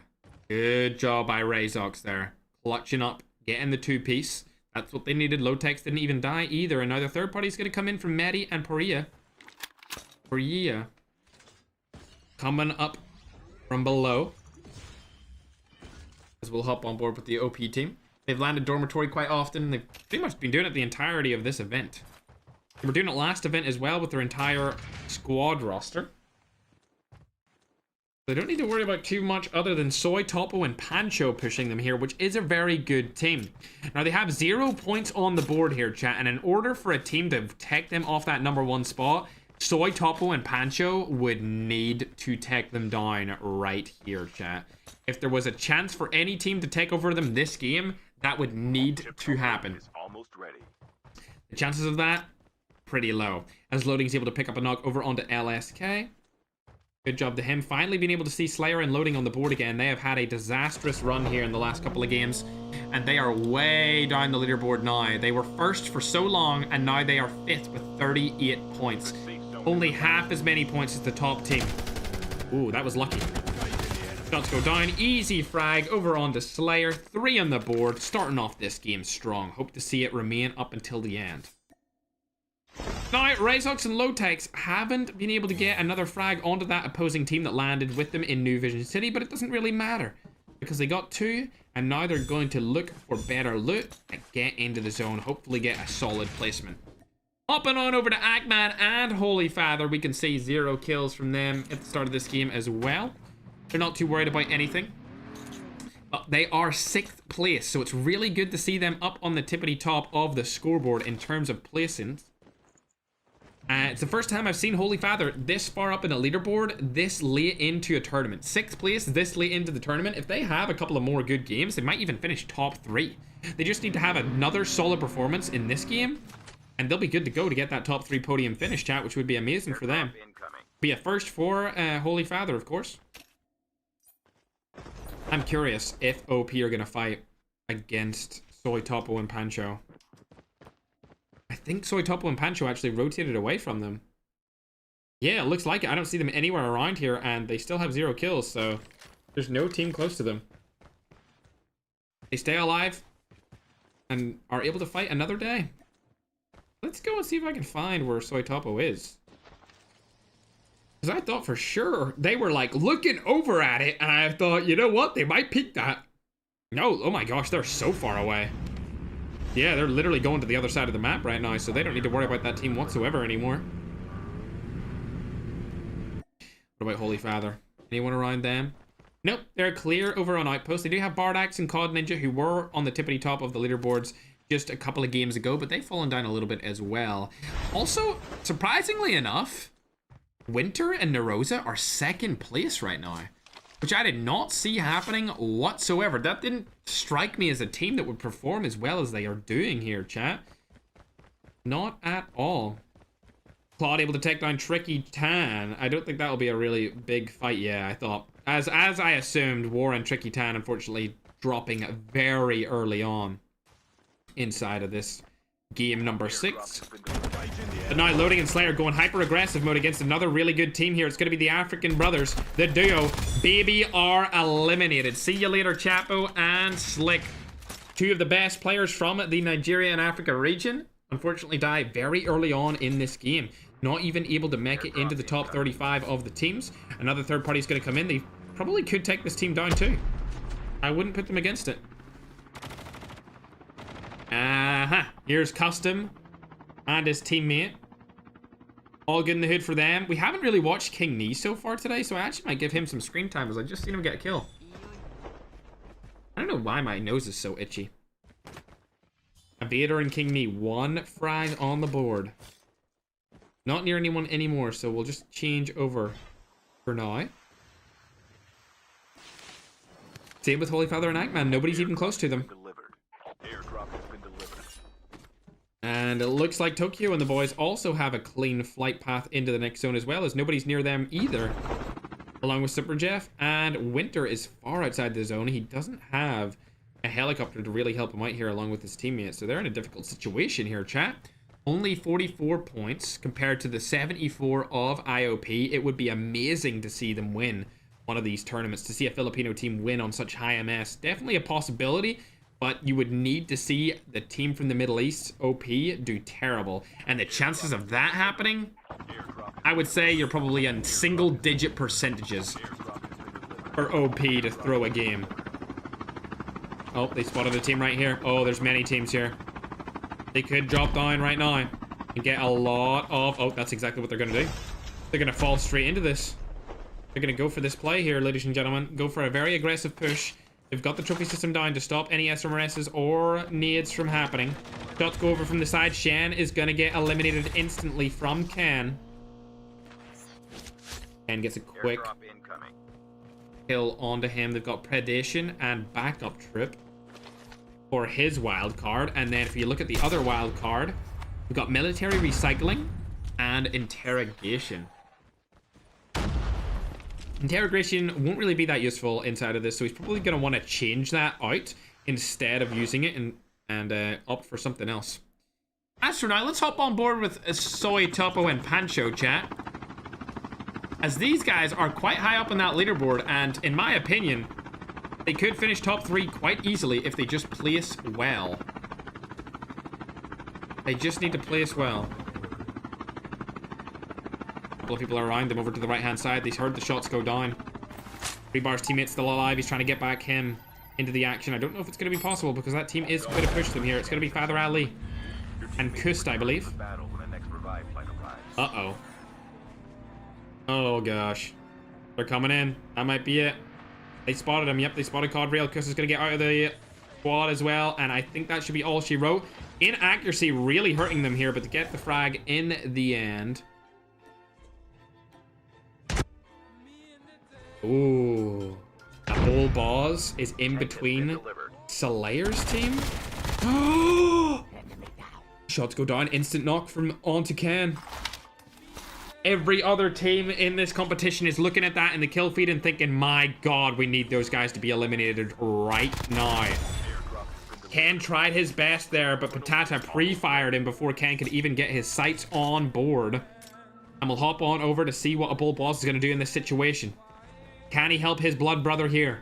Can he get his duo back into the action and make a dominant victory lap win after only 6 games? Because remember, if they do amazing in this game, they've pretty much locked it. But it would need to be another solid game. And Ross Kid, along with Patata, aren't holding his tag. They're not holding the tag. They're going back. Oh, he knows.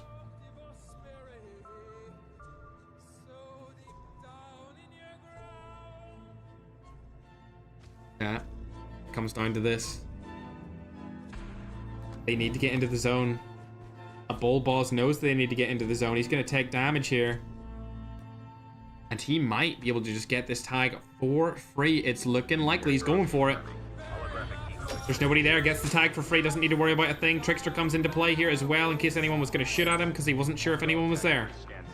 A bull boss stays alive for a little bit longer.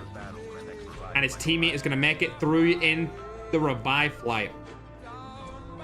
I thought for sure this would be the end of the reign of OP. But it seems like the reign is just getting started, chat. Speaking of reigns, Holy Father able to take down loading here. Full of Limb comes through. And another team is coming in with the third party. Holy Father trying to stay alive now. Unfortunately, he's going to get knocked instantly. And Ackman staying alive for a little bit longer. That was bad from Holy Father. He should have just taken a knock onto one of them, but unfortunately he wasn't able to do so. If Holy Father... Oh! Let's go! They got the duo wipe! I was going to say if Holy Father had given Ackman the smoke bomber, he would be able to see him, but he was able to see him anyway, so it doesn't even matter, ladies and gentlemen. Now getting him back through the revive flight. He's probably going to land a couple of shots on the soy topple before he does it to make it seem like he is more than just one player. Make them a little bit worried about that. Low-Tex and Razor's right in front of Ackman here. An ex-teammate of Ackman right along the side of him. This isn't a good fight to take. I wouldn't take a 2v1 against the Icons carry and Low-Tex. Another player's coming in a helicopter. It's going to be Father Ali and Kust rotating their way in, along with Ron in that helicopter. Super Jeff just below, and they've spotted a couple of players right in front of them. It's going to be Poria. They hit the SMRS, but not able to get that full kill onto him or explode the car just yet. OP have got their full team back. They're now looking for a dominant victory here, instead of just surviving, as they're now shooting through the smoke instead. Both of them do have their loot back, and I think Kuya's going to get eliminated here. I really don't see them having a chance of taking down the OP team unless they get third-partied, which definitely would be a possibility. Third party could come in. It's not going to happen just yet, though, as they're just trying to stay alive. They've only got one frag on the board here, chat. Not looking too good for them. In game 6. Oh, SMRS. Where did that come from? It must have been from the team over on the hill. Oh, it was from Poria. Able to land one, not able to land the second, and now they're going for the fight. They're going for a really aggressive play against this. Ken's decided to rotate back, but a bull boss is caught out in the open here. He might be in between two different teams here. Holographic goes down. Trickster has been used. He'll be able to use that to get out of the situation entirely. Snowboard comes in as well for the rotational play. Oh my God. What an SMRS, and now it's all down to Ken to do something. I don't think he's going to be able to do something at all. He's in between like 14 different teams here. He's going to go for the tag instead, and Poria has decided he's not going to take that fight either. So he's going to be able to get him back through the revive flight, which is insane considering how many people were just looking at Ken. That should not be able to happen right here. As Super Jeff's coming in from behind, Ken is literally out in the open, somehow surviving right now. It's almost as if he's invisible to any kind of target. Nobody's going for him still. All alive. Hopping on board with Ackman and Holy Father. They've spotted Razor's. Holy Father's up and above. Can he get the limb onto him, though? That's the question. If they're able to do it, it would be absolutely phenomenal. Razor's gets out of the situation with the quad, and it looks like he's going to rotate into another team, being Nerose's team, or Winoza. Winter and Narosa. Winter unfortunately dies, but Narosa is still alive. One of our top teams in the entire event right now. They're currently sitting in the second place position as Poria able to take down another. And of course, a bull boss gets revived in, and Ken and him live again. It really seems like every single time they get into a tricky situation, the other team almost gives up and lets them get back their tags. Not only that, this team seems to be the best team at third-party fighting and stealing already knocked players. If there's anything to learn about this team's performance, it's definitely take those third parties and don't push in like headless chickens. Both of them still alive for now, and it looks like Holy Father's able to take down another with his SMRS. I don't think the frag has came through fully yet, but he did get a knock. Shots coming through. Ackman's not able to hit any of them. I'm looking for a highlight clip here, Ackman, and I'm not seeing one. At least he keeps attempting. That's all that matters. You just got to keep shooting. He lands one, finally. 80 HP decrease is better than no HP decrease after all those shots, I must say. Going now over onto Winter and Narosa. Both players still alive from them. Winter's able to come back through the revive flight. They're having a bit of a tricky game here for their game number 6. A very tricky game, if you ask me. They only have 1 frag or elim on the board so far, Chad. That's not a lot. That's not a lot for them at all. Trying to stay alive for as long as possible. Maintain their second place position. This would be one of the highest places that we've seen from any Filipino team outside of Super Jeffs in the squads tournaments that we've had them in the past. Ackman and Holy Father still staying alive, so they're looking good here. We'll hop on board with Magic and Senior J as they're already in a fight. Prime goes down along with Mellow dying outside of the zone. Now there's another team up and in front of them, and it looks like Magic and Senior J are just trying to rotate in instead of taking that fight. Super Jeff gets a knock on to Negi as well. As I haven't seen the OP team around in a while, as a Bull Boss has also been eliminated, and now Ken's being targeted outside of the zone. Will this finally be the end of their reign, chat? The end of their dominance? The end of their run of just winning back-to-back games? I'm not sure, because it looks like he's just getting away with it again. He is. He's getting away with it again, chat. They're not targeting him whatsoever. This is every single time they lose a player. The teams end up just leaving the straggler, and they stay alive, and Ken and the Bull Boss are able to get out of these situations just by using their game knowledge, their movement, going outside of the zone, and not taking any fights as a solo. It's definitely what it's coming down to here, ladies and gentlemen. We'll hop on board with one of the Duo Vitality teams. 5 limbs on the board for them as well. They're looking absolutely splendid here, chat. Majority of these points are coming through the lackluster performance of other teams, chat. It's not even coming through OP. Oh, Flexing's probably going to get eliminated here. W Flexing for still participating, even though his teammate had bad Wi-Fi issues.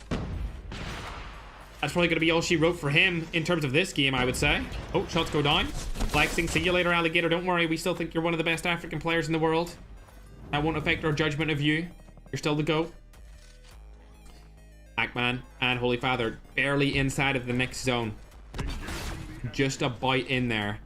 And I think the OP team has been eliminated, which means that this final game, if Ackman's team, Low Tex's team, Winoza, and Topo, along with Wolves, perform well, there's definitely a chance for an upset. Absolutely. OP would need to have another pretty lackluster game, though, if they wanted that to happen.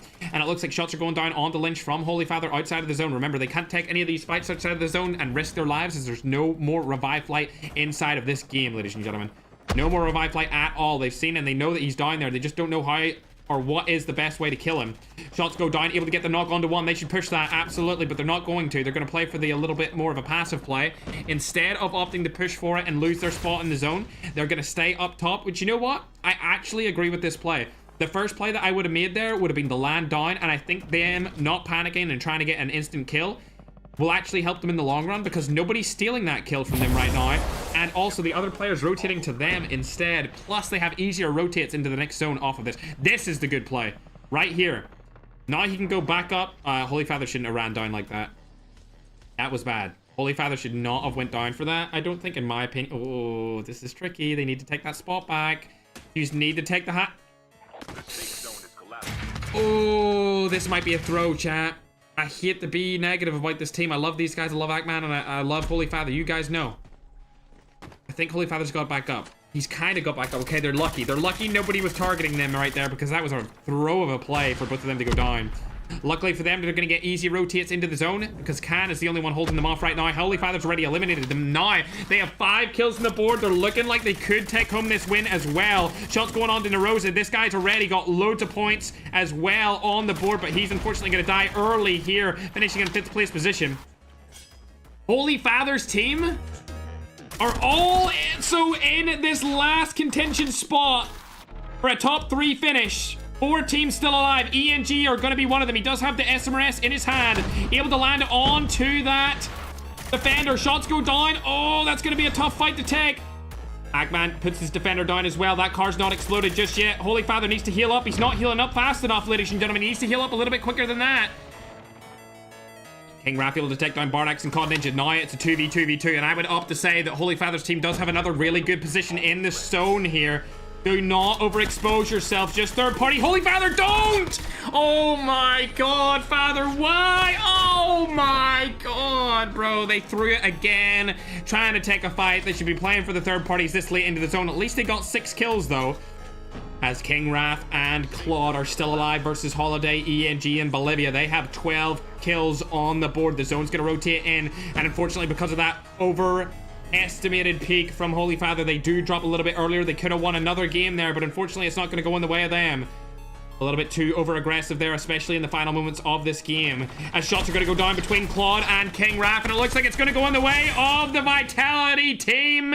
One of the duos from Vitality are able to take game number 6, so congratulations to them. Absolutely phenomenal job. That should be a 14 kill win. 14 kill win, absolutely stellar performance from Holiday and Bolivia. Lovely job. As you can see further down the list, 14 kill win is going to give them 26 total points, which is not bad. They're going to go right up that scoreboard. King Raph and Claude, 16 kills second place is going to give them 25 points, and that's going to put them up the leaderboard as well. They used to be 10th, and now they're probably going to go into the money off that game. Ackman and Holy Father, 6 kills with a 3rd place position.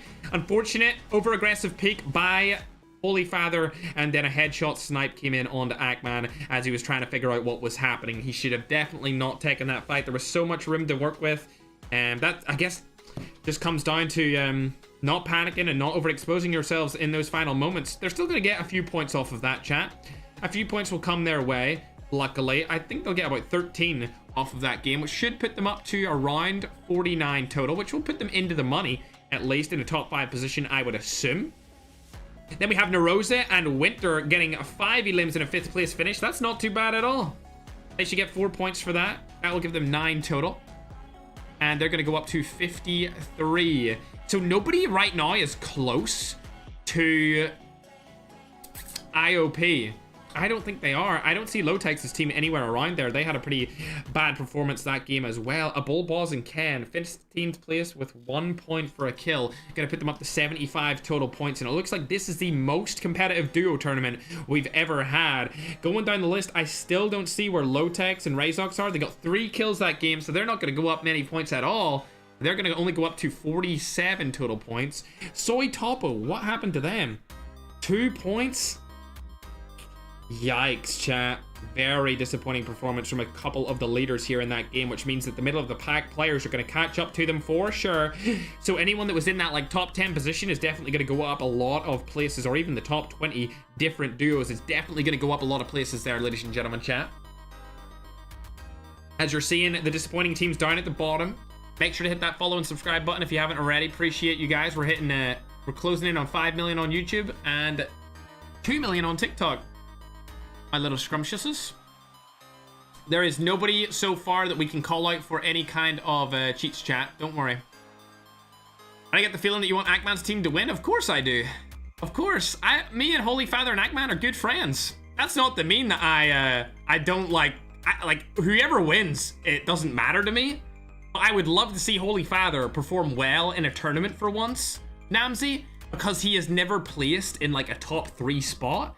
So I think with that performance, if they have another good game, they could get a top 3 performance, that's what I'm kind of hoping for them, just because they have, like, Ackman's obviously done it many times, but Holy Father's never had like a a really good podium finish. So I'm hoping for them to finish in that top 3 spot for sure. Absolutely. You're definitely right in saying that, Namsy. Thanks for the 10 points, man. I appreciate it, bro. All right, chat, we'll get out of this and we'll get ready for the 7th and final game, my little scrumdiddlyumptiouses. Oh, a lot of people are saying Team 1 is cheating. On the TikTok chat, because all the TikTok chat is spamming. Oh dear. Oh dearie me. Team 1 is obviously Holy Father and Ackman's team, chat. This is the last game, ladies and gentlemen. Absolutely. The last game, without a doubt. Game number 7. Bull Boss and Iken are definitely still in the lead for now inside of this competition, chat. They're definitely still in the lead for now. So we'll have to see if they can close it out here in the final moments of this game. The only way I think they don't win is if they have a disappointing performance and somebody else has an insane performance. An insane performance would be necessary from teams like Ackman's team, Winoza, 30 Minute, Topo Poncho, Wolves. Those are the teams that would really need to do something. Patata and Ross Kid, I guess, would need to do something as well. I didn't actually see where they placed in that game, if they did have a good run of it. Also, King Wrath is right up there as well with their performance last time as that game finished off. So I think that OP, they just need to stay alive. Like, if I was part of that OP team with the Bull Balls and Can, I would land Dormitory and I would stay there for as long as possible, rotate into the zone late, and just play my life. Not try to take any fights, get a couple of placement points, maybe a couple of kills, secure the victory. That's what they want to do. Yeah, that's what they want to do this game.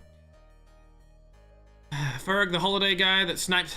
Oh, I don't really. Okay, Red Viper.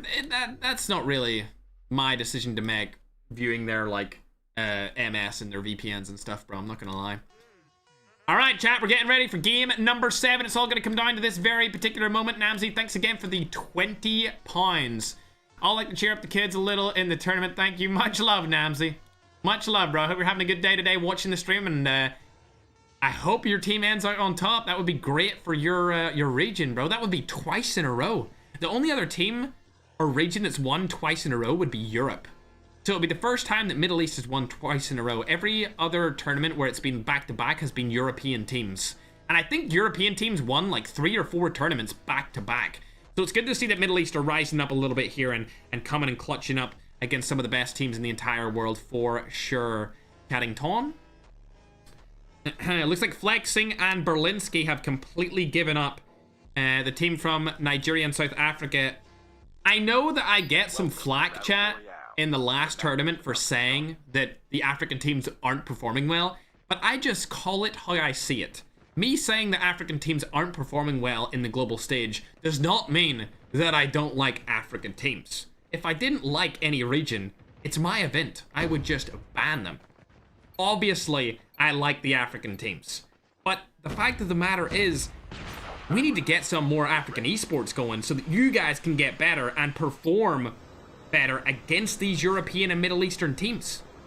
Same could be said for Latin America right now. I think Latin America are kind of letting down their side here, and they were really good last year, but going into 2025, there's only really one team on top of this leaderboard from Latin America, and it is Topo and Panchito. You've got Patata and Ross Kid in there too, but I don't know if they're going to finish in the money. Right now, the current money holders are a team from the Middle East, a team from the Philippines, a team from Europe, a team from Latin America, and a second team from Europe. So we've got 2 Europes, no Africa, 1 Latin America. Right now, top 5. Let's get into it, chat. Let's see what's going down on this final game, my little scrumdiddlyumptiouses. Oh, let me get Galacto on, actually. I haven't heard this song in a minute. Oh my god, so many people are landing here. Oh dear, this is not good. You do not want to land right here, broski. Absolutely not. Oh no. No, no, no, no, no. Muhammad's gonna get knocked instantly off the bat to Nairobi. That's gonna go down between 2 different teams here. Third party comes through as well from LSK. However, people are telling me to watch team number 37. This is a very good team. They've been good in many different tournaments. I believe these guys are from Brazil. And they're definitely from South America. Absolutely. And I didn't really know too much about them until these tournaments started, but they were definitely the best team from their region for many different events. And they performed really, really well in the past. I know that a couple of people on TikTok are going to say, oh, they're cheating or whatever because they one-clipped Ackman. That was just a really good snipe. And they haven't done anything suspicious at all throughout the entirety of the day. So we don't need to worry about anything just there at all. Let's see if they landed Dormitory for the OP team. It looks like they did. So they're going to land over in Dormitory. They are free to go. The only team that could really stop them here would be Ackman and Holy Father. If they were to take them down very early game, maybe something could be done. But as for now, they are in the lead by about 29 points. Actually, it's 19 points because the Vitality Duo had a really good game last game. I'm going to go ahead and update the scoreboard. This could be robbed. This could absolutely be robbed by a different duo, chat. I don't think the Middle East would want that. Wow. And I just called out Latin America for being bad, and the Vitality Duo have went right up the leaderboard. Look at that, chat. Holy Ackman is in the top 5 too, chat. Ackman and Holy Father are in the top 5. So they're doing really, really good. But I think the story really is about how dominant OP have been today. Absolutely. They really haven't shedded a tear after the third game. The first game was kind of lackluster for them, but ever since that, Wolves fell off and they came into their own and started dominating everyone. In order for a team to really take them out of this #1 spot, it would need to be Vitality Duo, Claude's team, Winoza, maybe Ackman's team could do it. Like, imagine Ackman and Holy Father doing it. Like, it's a possibility. It's probably a single-digit percentage, whereas Winoza, Claude, Vitality Duo are really the only teams. Even the Vitality Duo are the only team I would really see as being able to just dominate this game and take them down, because they're the only one that has had a very dominant performance out of all of those other teams. Everyone else has just been quite consistent instead of dominant. Either way, hopping on over to Ackman and Holy Father. They do like to land in Ski Town, of course, as they want to get their snowboards and use that to their advantage when they rotate into the zone. So it's obvious why they land up here. It's the same thing with iCAD and a bull balls. They want the snowboards to their advantage, and they want to have that transport to move around the map easy without having to use cars and rely on things like that. Loading and Slayer still alive and trying to do something in this tournament now. They've fallen off a cliff. They're now down at 7th place position. Really disappointing performance from them in today's tournament.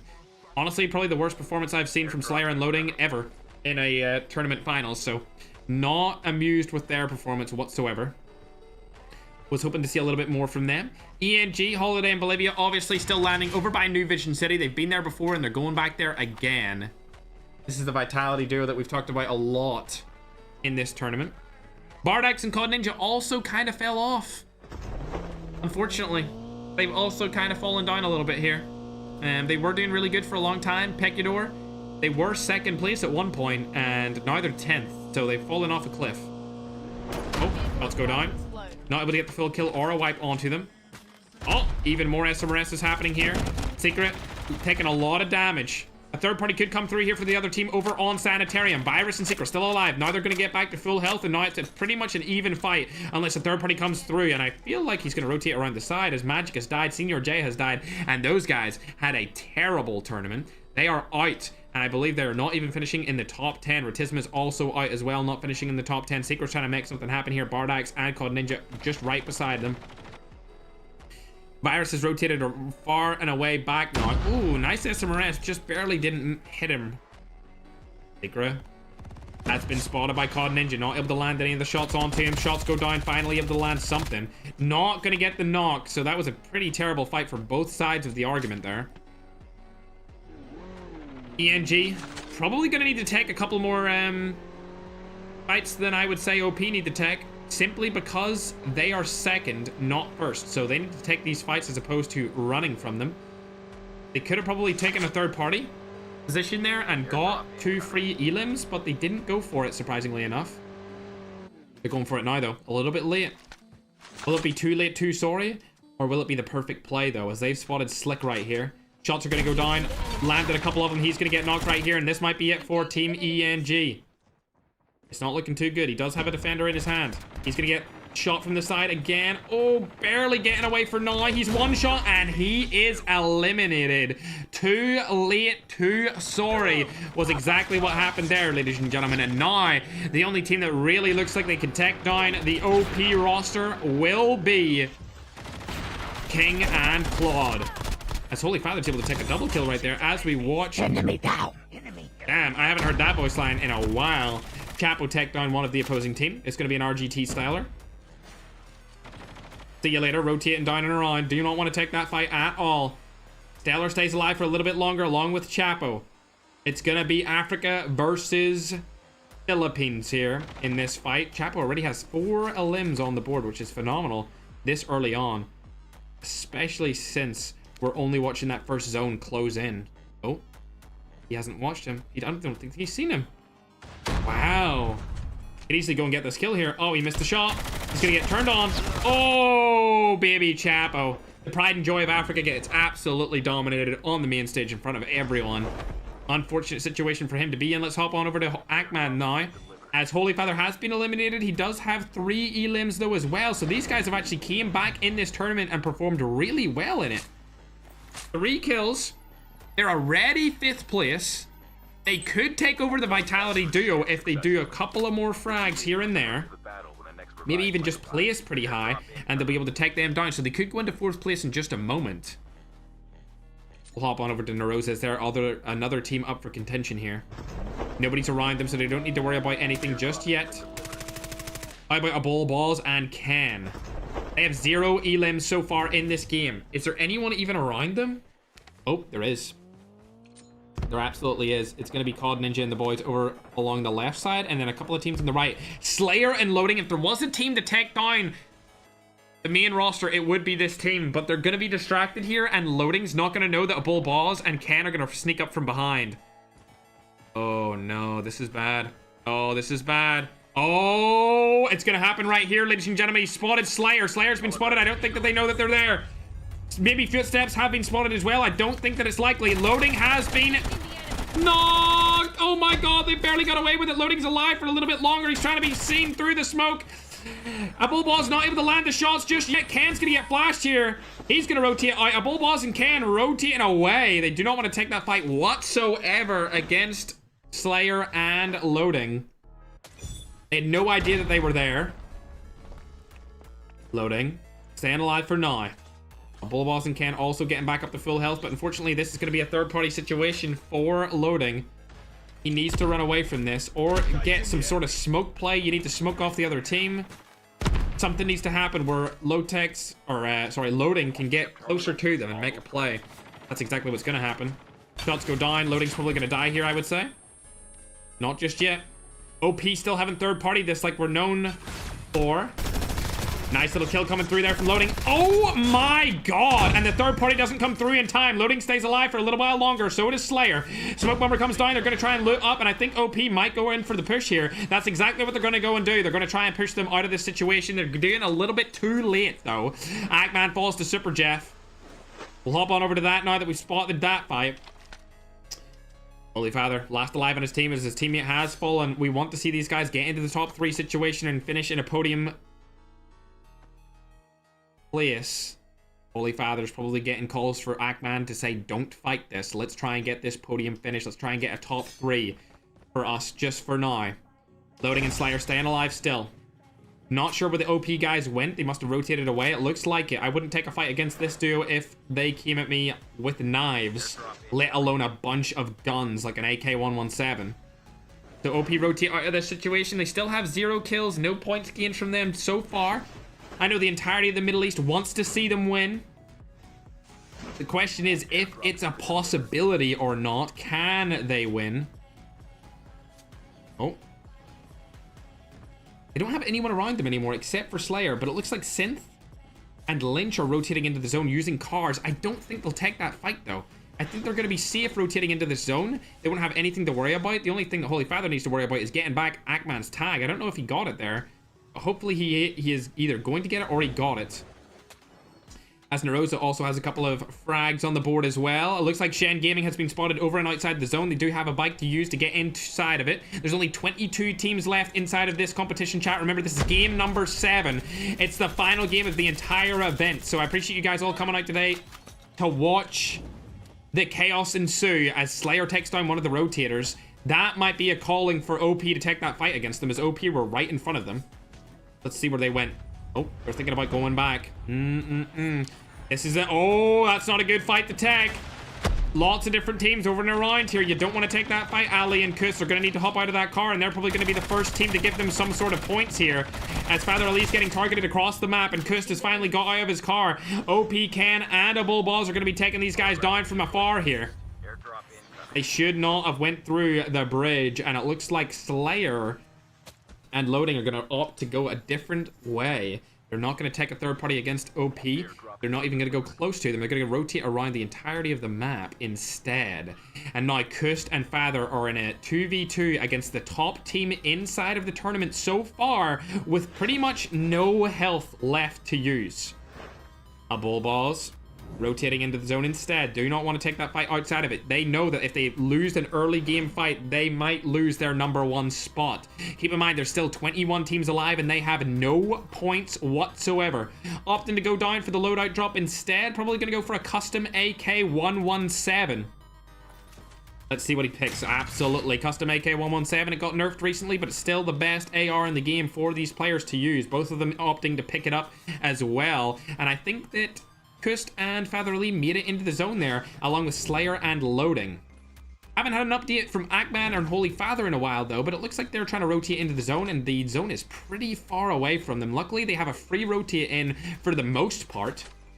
I can't see OP in the map just yet, so I'm actually going to hop down and see where they are. Ah, they're down at the very bottom. I wasn't even looking down there to see where they were. There is a guy over to the left of them. It's not a good team.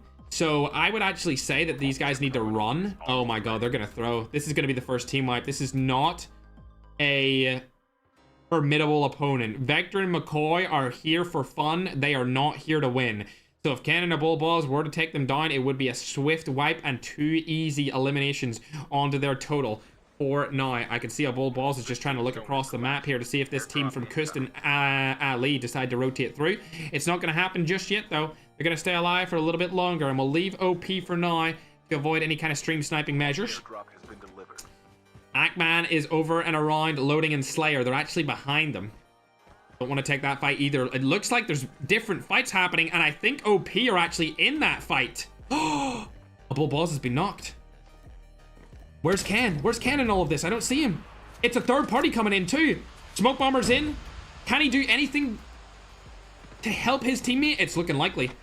They went for the wrong guys. Again, they have went for the wrong people. And OP come out on top because the team goes for the wrong opponents. That is like the 4th time we've seen this game, where they are able to either revive their teammate, get back a tag, or stay alive just because the opposing rosters decide not to go for them and instead go for the other teams. Absolutely incredible, chat. It's happened so many times in this tournament. In this Game 7 series, as we see Holy Father and Akman still alive, trying to go for a top 3 finish here. Vitality Duo might go out of the top 3 after their performance in this game as well. Narosa is still alive also, but they don't have that many kills. I believe that Claude is still up as well. I'll need to just double check that he is. Okay. OP. A Bull Balls and Ken able to take down another. It's going to be Mellow that falls this time, chat. Much love, Namsy. Hope you're having a great day, brother. Haha, yeah, I know. Everyone plays on high ping on these servers. Oh! Prime's been spotted. A Bull Ball's trying to make something work here. It's not going to be likely, though. This Prime's going to rotate back and around. Go upside the hill. There we are. He's going to finally die. 5 points on the board for Ken. And a Bull Balls. It's highly likely that they can take this home in a back-to-back win for the Middle East, chat. It's definitely very likely that that happens.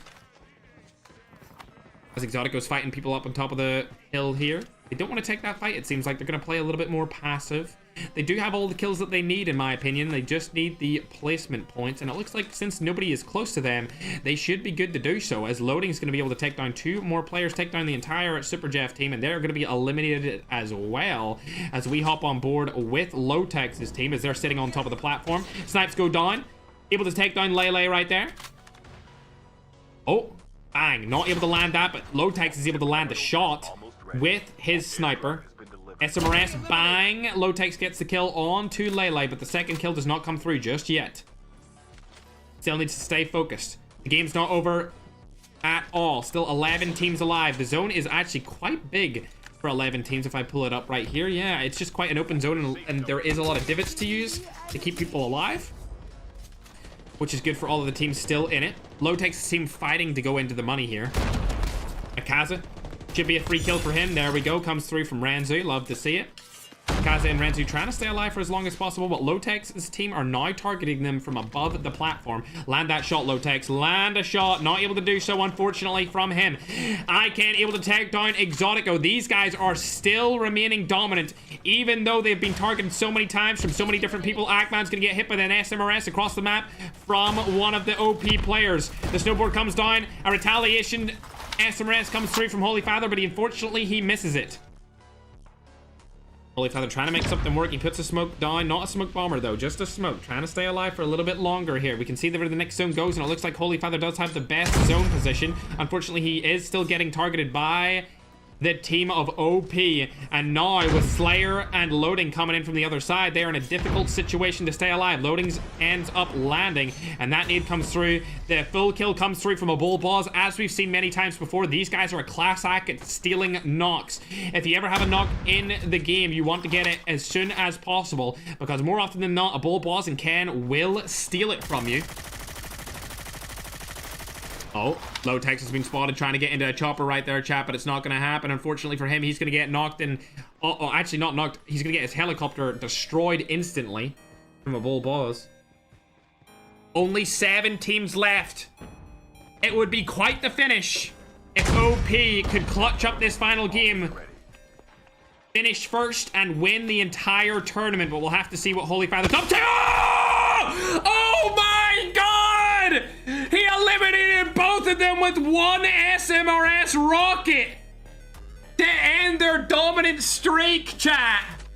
What an SMRS. That came out of left field, chat. Oh my God. I did not see that happening. But now, unfortunately, Holy Father's probably going to die here to Claw. There we go. That's going to be all she wrote for Holy Father, but that might be enough to put him into the top 3. At least they are definitely into the money. And it looks like the last remaining teams are all trying their best to get the last points that they can possibly acquire in the end of this game. Lowtex and Razok still alive, along with another very formidable EU team being Slayer and Loading. All came down to this. It's a 3v3v3. Tokyo's team are also up. Loading's taking a lot of damage there, but Razox has been knocked over by Loading as well. Slayer is up on the significant high ground of the rock. Tokyo's right behind that wall, but the shots don't go down for him just yet. Lowtex takes down Loading, but Loading takes down Razox, so they're going to trade a piece here. 1v1v2. Lowtex is going over onto the side of Slayer. He has spotted Slayer. Unfortunately, these two solos are not focusing on the duo that is right in front of them, chat, which they should definitely be doing, ladies and gentlemen. For the final game, 11 kills here from Slayer and Loading. They're going to go up the leaderboards a lot after this game. Final zone's about to collapse in. You got about 14 seconds left to work with to try and figure out your strategy and what you want to do in this final moment of the final game of the Wildcard Duo Cup. It's our first duo tournament since last year, and it looks like Tokyo and Alat are in the position to take this win. They just need to stay alive. They're gonna go for the defender play, which is a little bit early, dare I say it. He does have another defender. Another early defender there is going to probably cost him his life, and Burnley's going to go down. That was a terrible play from both of them, and now it's down to the EU pro players, and I think it's going to go in the way of Slayer here, ladies and gentlemen, as he does have the smoke bomber, able to use the movement to his advantage, but now Lowtex is really fighting back here. They have no health. The zone's literally collapsing in on each other, and it looks like Lowtex takes it.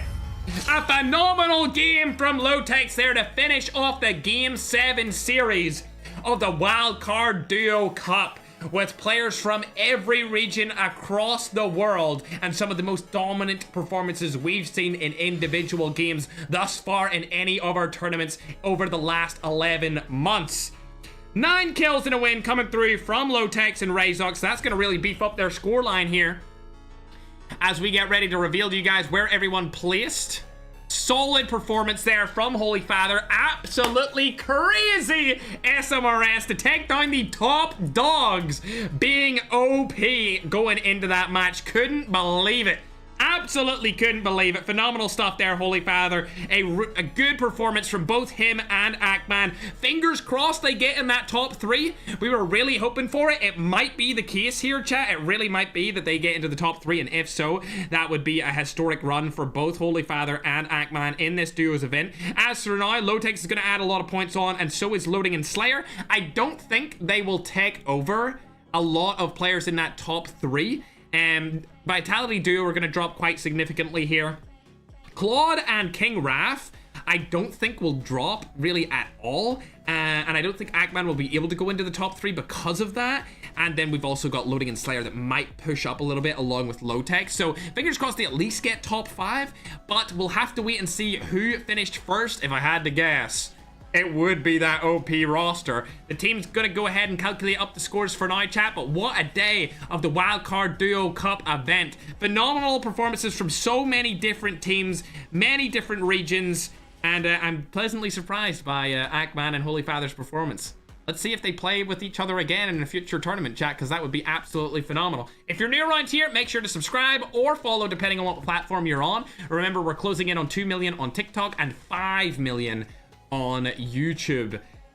We'll go down the list so that you can see where the disappointing performances were for that final game. Wagner, unfortunately, was the first to go out. They had a really good middle of the tournament, but they did fall off quite significantly towards the end. So disappointing to see them so far down on that list. As we go further and further up the scoreboard, you can see good performances from a couple of players like Kust and Father Ali. They just placed really badly in terms of overall placement. Even Super Jeff and Ron got 12 total frags that game. So I think this leaderboard will actually shift up greatly here as we come to a conclusion of our Wildcard Duo Cup. And as we look towards the top of the leaderboard over the top 10, it looks like a lot of them didn't get that many kills. Obviously being OP, a Bull Boss and Iken were able to do so, chat. They were able to get a bunch of kills. Apparently Holy Father's sad.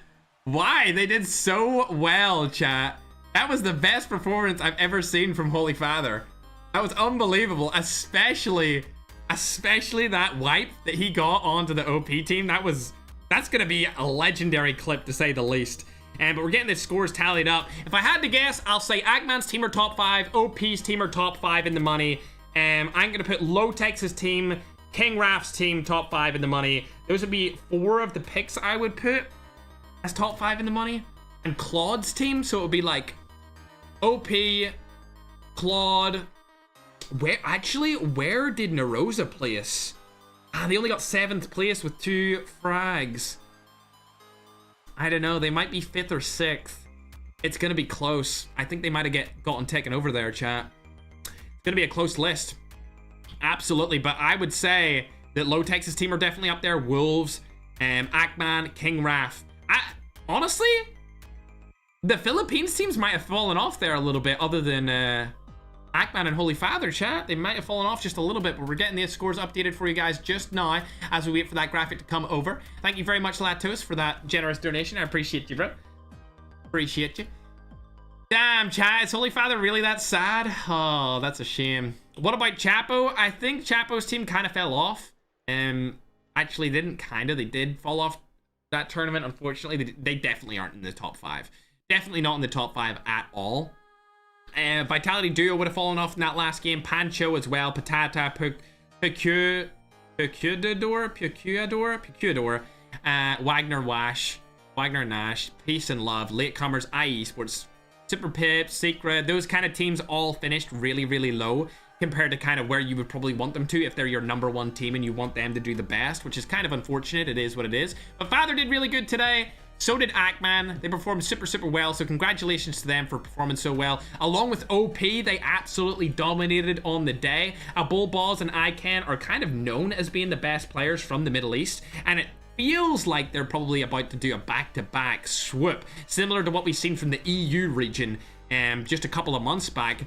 The question is, if we tallied up all of the global events, what region would be the most winning so far? Madnan, while you're doing that and while Bright's making the graphic, could you do that for me? Could you do that? Let me know what team has won the most, or what, not even what team. Actually, yeah, what region has won the most? I think right now, it's Europe on top, and then Middle East second place for overall wins. And Middle East are catching really fast, chat. They're catching up super quick in terms of overall wins since we started these events last year in the summer of 2024, chat. I don't know. I think it's gotta be EU then Middle East, 100%. So Madnan's told me these are the positional power rankings. Okay, chat. Madnan has given me the power rankings for all 5 regions as we get these tallied up for you. EU is first in the power rankings. They've won the most. Middle East are second in the power rankings. Then followed by the Americas, who are third in the power rankings. Asia is currently 4th, and Africa is 5th, so they're last place. I would say that Americas and Asia are quite interchangeable. If we were to look at the scores, there's probably a couple of points in it between different teams. It wouldn't be that far, as they typically perform quite similar to each other.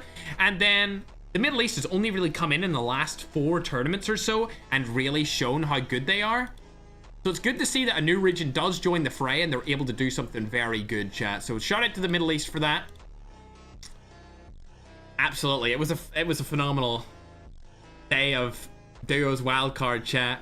It really was. I'm super happy with basically everything that happened today. It was really fun. I enjoyed casting it. I was super excited for the day. You heard me in the intro. I accidentally had my mic on in the intro music on our main YouTube broadcast stream, and I was like, you know, I was doing all the, like, I was so excited, like, and then I just said, oh wait, I have my mic open. I have my freaking mic open, dude. Of course I do. All right, chat, we're gonna go ahead and put the scores on your screen right now. I'm actually gonna put them on TikTok first because we've put every other score on YouTube first for the overall scoring. It will show the top 10 scores for the day, chat.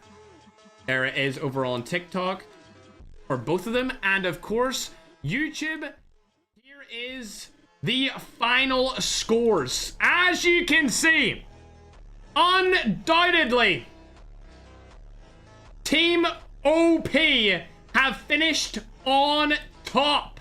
That is back-to-back wins for the Middle East. The only other region to win back-to-back tournaments is Europe. So they are the second region ever to do it. The real question now is, after this absolutely dominant run, will they be able to do the treble and go 3 times back-to-back like Europe has done in the past and become the most dominant region in 2025? That's still up to... It's still up for grabs. It's absolutely still up for grabs, chat. Absolutely still up for grabs. Either way, chat, that's going to wrap up today's tournament. Congratulations to everyone who played on it, especially Team OP for taking home that win. Low Texas team finished in second place at the end of the day, winning $2,000. Then we've got Wolves in there, a nice little revenge spree towards the end for Slayer and Loading, finishing in third place. King Raph and Claude finishing in fourth place. Then, of course, Holy Ackman's team finished in fifth. Although they didn't win a lot of money in terms of prizing, I'm sure they'll win all of the money in terms of viewership, chat, because they were going absolutely crazy. And everyone was so excited to see Holy Father do well in a tournament for the first time. So good job to those teams. Of course, Winoza ended up just below Holy Ackman's team with 58 points and a 56-point performance for Vitality's duo.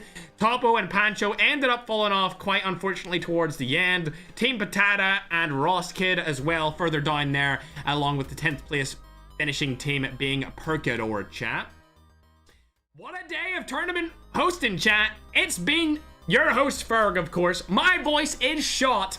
I'm gonna go and do my tournament victory lap by getting my favorite chicken wings, and I hope you guys have a great rest of your day. Make sure to follow and subscribe. Help us reach 2 million on TikTok and 5 million on YouTube. Congratulations to all the creators that participated, and make sure to send all of your stats in so that we can give you that extra $5,000 in creator rewards as just a way for me to say thank you to every single one of you for participating in these events throughout the last year. We couldn't have done it without the creators. And most importantly, we couldn't have done it without you guys at home deciding to watch every single event that we have held on Battle Royale over the last 10 or so months.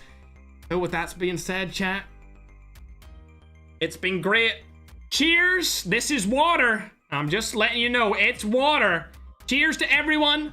Have a great rest of your day, and I hope to see you guys in the next live stream, whether it's an event you come back for or something else. Either way, make sure to live your life with purpose. Do something that will help you mentally, physically, financially with the rest of your day. And I hope to see you guys back again very soon. Much love, guys. Have a great rest of your day, my little scrum diddly umptiouses.